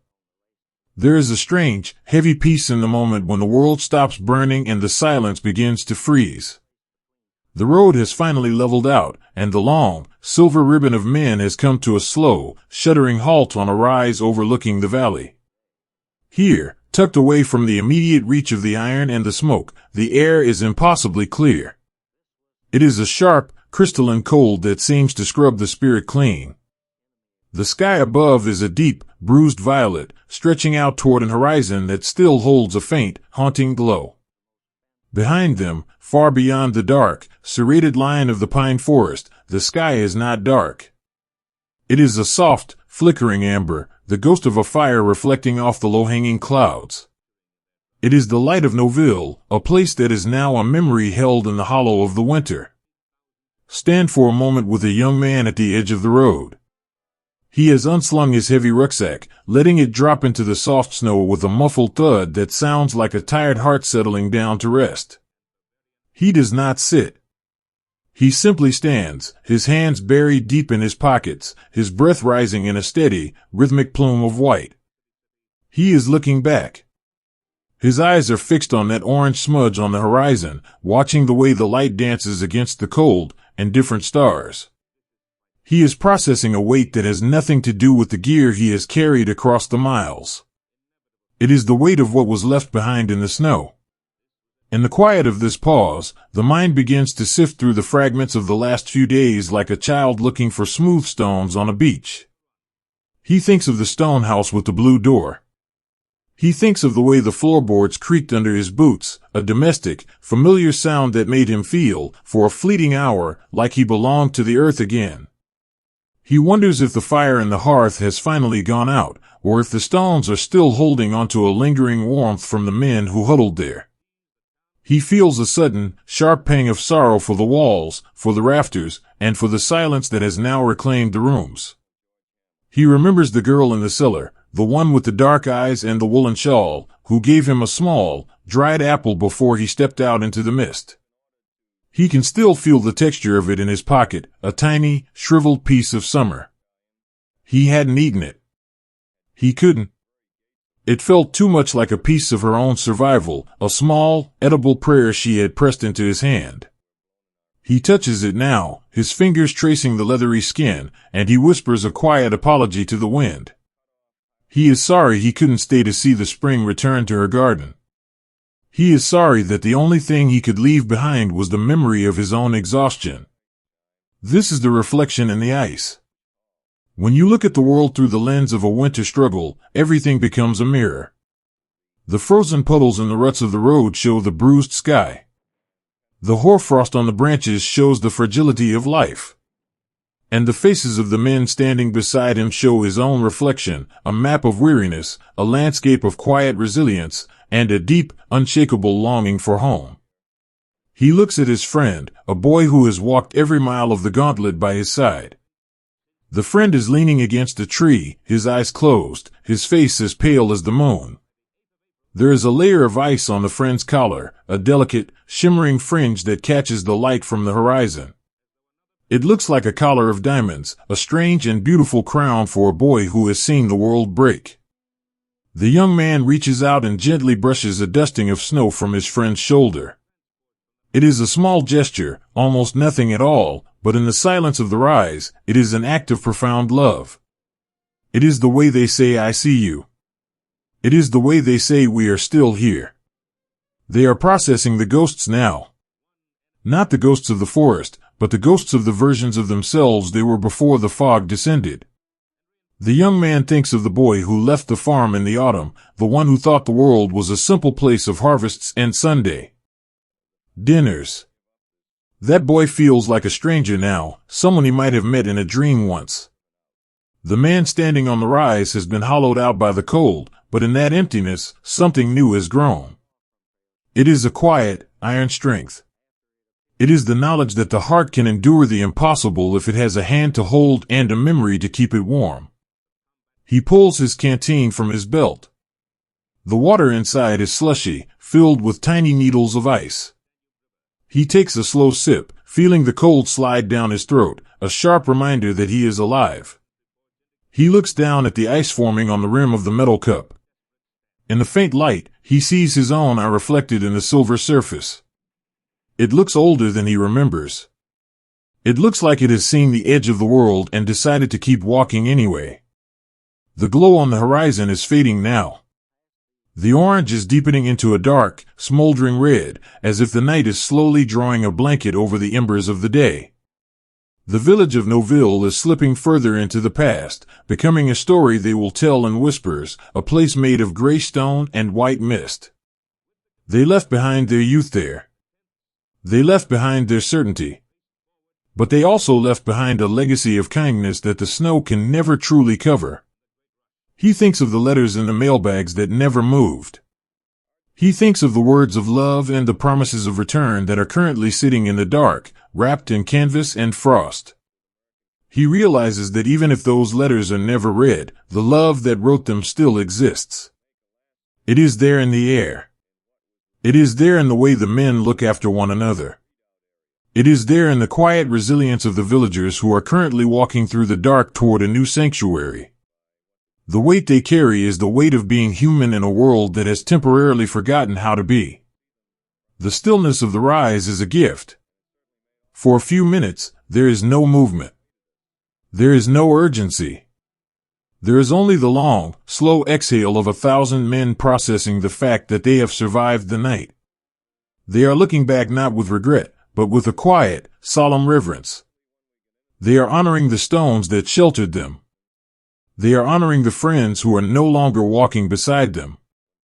They are honoring the part of themselves that stayed behind to keep the watch. Look, his friend whispers, opening his eyes. The young man looks where his friend is pointing. On the very edge of the horizon, where the glow is darkest, a single star has pierced through the clouds. It is bright and steady, a tiny pinprick of light in the vast, violet sky. It is not the light of a fire. It is the light of something much older, something that does not burn out.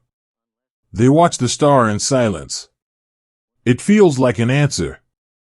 It feels like a promise that the darkness is not the end of the story. The ice on the trees begins to shimmer as the starlight finds it, turning the forest into a garden of silver. The reflections in the ice are changing. They are no longer showing the fire, they are showing the light of the morning to come. The young man reaches into his pocket and pulls out the small, dried apple. He holds it up to the starlight, seeing the way the shadows fall across its wrinkled surface. He realizes that this is his reflection, too. He is a little bruised, a little weathered by the winter, but he is still sweet at the core. He is still a thing that grew in the sun. He puts the apple back, patting his pocket with a sense of finality. He is ready to move on. The weight in his chest hasn't disappeared, but it has shifted. It has become a part of him, like the rhythm of his breathing or the color of his eyes. He will carry Noville with him forever. He will carry the blue door, the ticking clock, the shared bread, and the apology to the walls. He will carry the reflections in the ice as a reminder that even in the deepest freeze, the soul can find a way to shine. A low whistle sounds from down the line, the signal to move. The pause is over. The rucksacks are hoisted back onto tired shoulders. The boots find their rhythm in the snow once again. But as they begin the descent toward the harbor of the next town, they walk with a different kind of grace. They are no longer running from the shadows. They are walking toward the light, carrying their history with them like a sacred lantern. The glow on the horizon is gone now, replaced by the deep, velvet dark of a winter night. The village of Noville is hidden by the curve of the earth and the thickness of the pines. But in the hearts of the men on the road, the stones are still standing. The fire is still burning. And the kindness they found in the fog is a flame that the wind can never blow out. Close your eyes and feel the stillness of that rise. Feel the sharp, clean air in your lungs and the weight of the memories in your heart. See the single star hanging over the dark forest, and watch the way the ice captures its light. You are standing there with them, looking back at the glow, finding your own reflection in the frozen world. The night is long, and the path is still covered in snow. But you are moving forward. You are carrying the warmth of the stories you have heard, and the strength of the resilience you have witnessed. The morning is coming, and it will be bright and clear. The reflections in the ice will fade as the sun rises, but the truth they showed you will remain. Sleep now, in the quiet of the night. The struggle has paused, and the heart is steady. You are safe, you are remembered, and you are part of a light that never fades. The stars are watching over the Ardennes, and the world is waiting for the dawn. If you stand very still in the tall grass at the edge of the woods, you can hear the world finally finishing its long, winter breath. The village of Noville today is a place of profound and gentle grace. It sits nestled in the same rolling hills of the Ardennes, its stone houses standing sturdy and proud against the passing of the years. The gray limestone, once chipped by the weight of iron and the heat of struggle, has been smoothed over by decades of rain and soft morning mists. If you were to walk down the central street on a quiet Tuesday afternoon, you would find a world that seems to have made peace with its own memory. The air no longer carries the sharp scent of wood smoke and damp wool. Instead, it is filled with the sweet, resinous perfume of the pine forest and the smell of freshly turned earth from the nearby farms. It is a place of deep, enduring silence, an eternal hush that feels less like an absence of sound and more like a presence of rest. Imagine walking along the narrow road that leads out toward the forest, the same road where the long ribbon of shadows once moved through the fog. The fields are green now, stretching out in a soft, undulating carpet toward the horizon. In the summer, the wind moves through the tall wheat with a sound like a silk dress brushing against a stone floor. It is a rhythmic, soothing sound that mimics the breathing of the earth. The scars in the landscape, the shallow dips where the boys once dug into the frozen ground to find shelter, have been reclaimed by the moss and the wildflowers. They are gentle indentations now, like the impressions left on a pillow after a long night's sleep. Nature has a beautiful, patient way of weaving itself back together. The ancient pines, which once stood as shattered skeletons against a bruised sky, have grown tall and thick.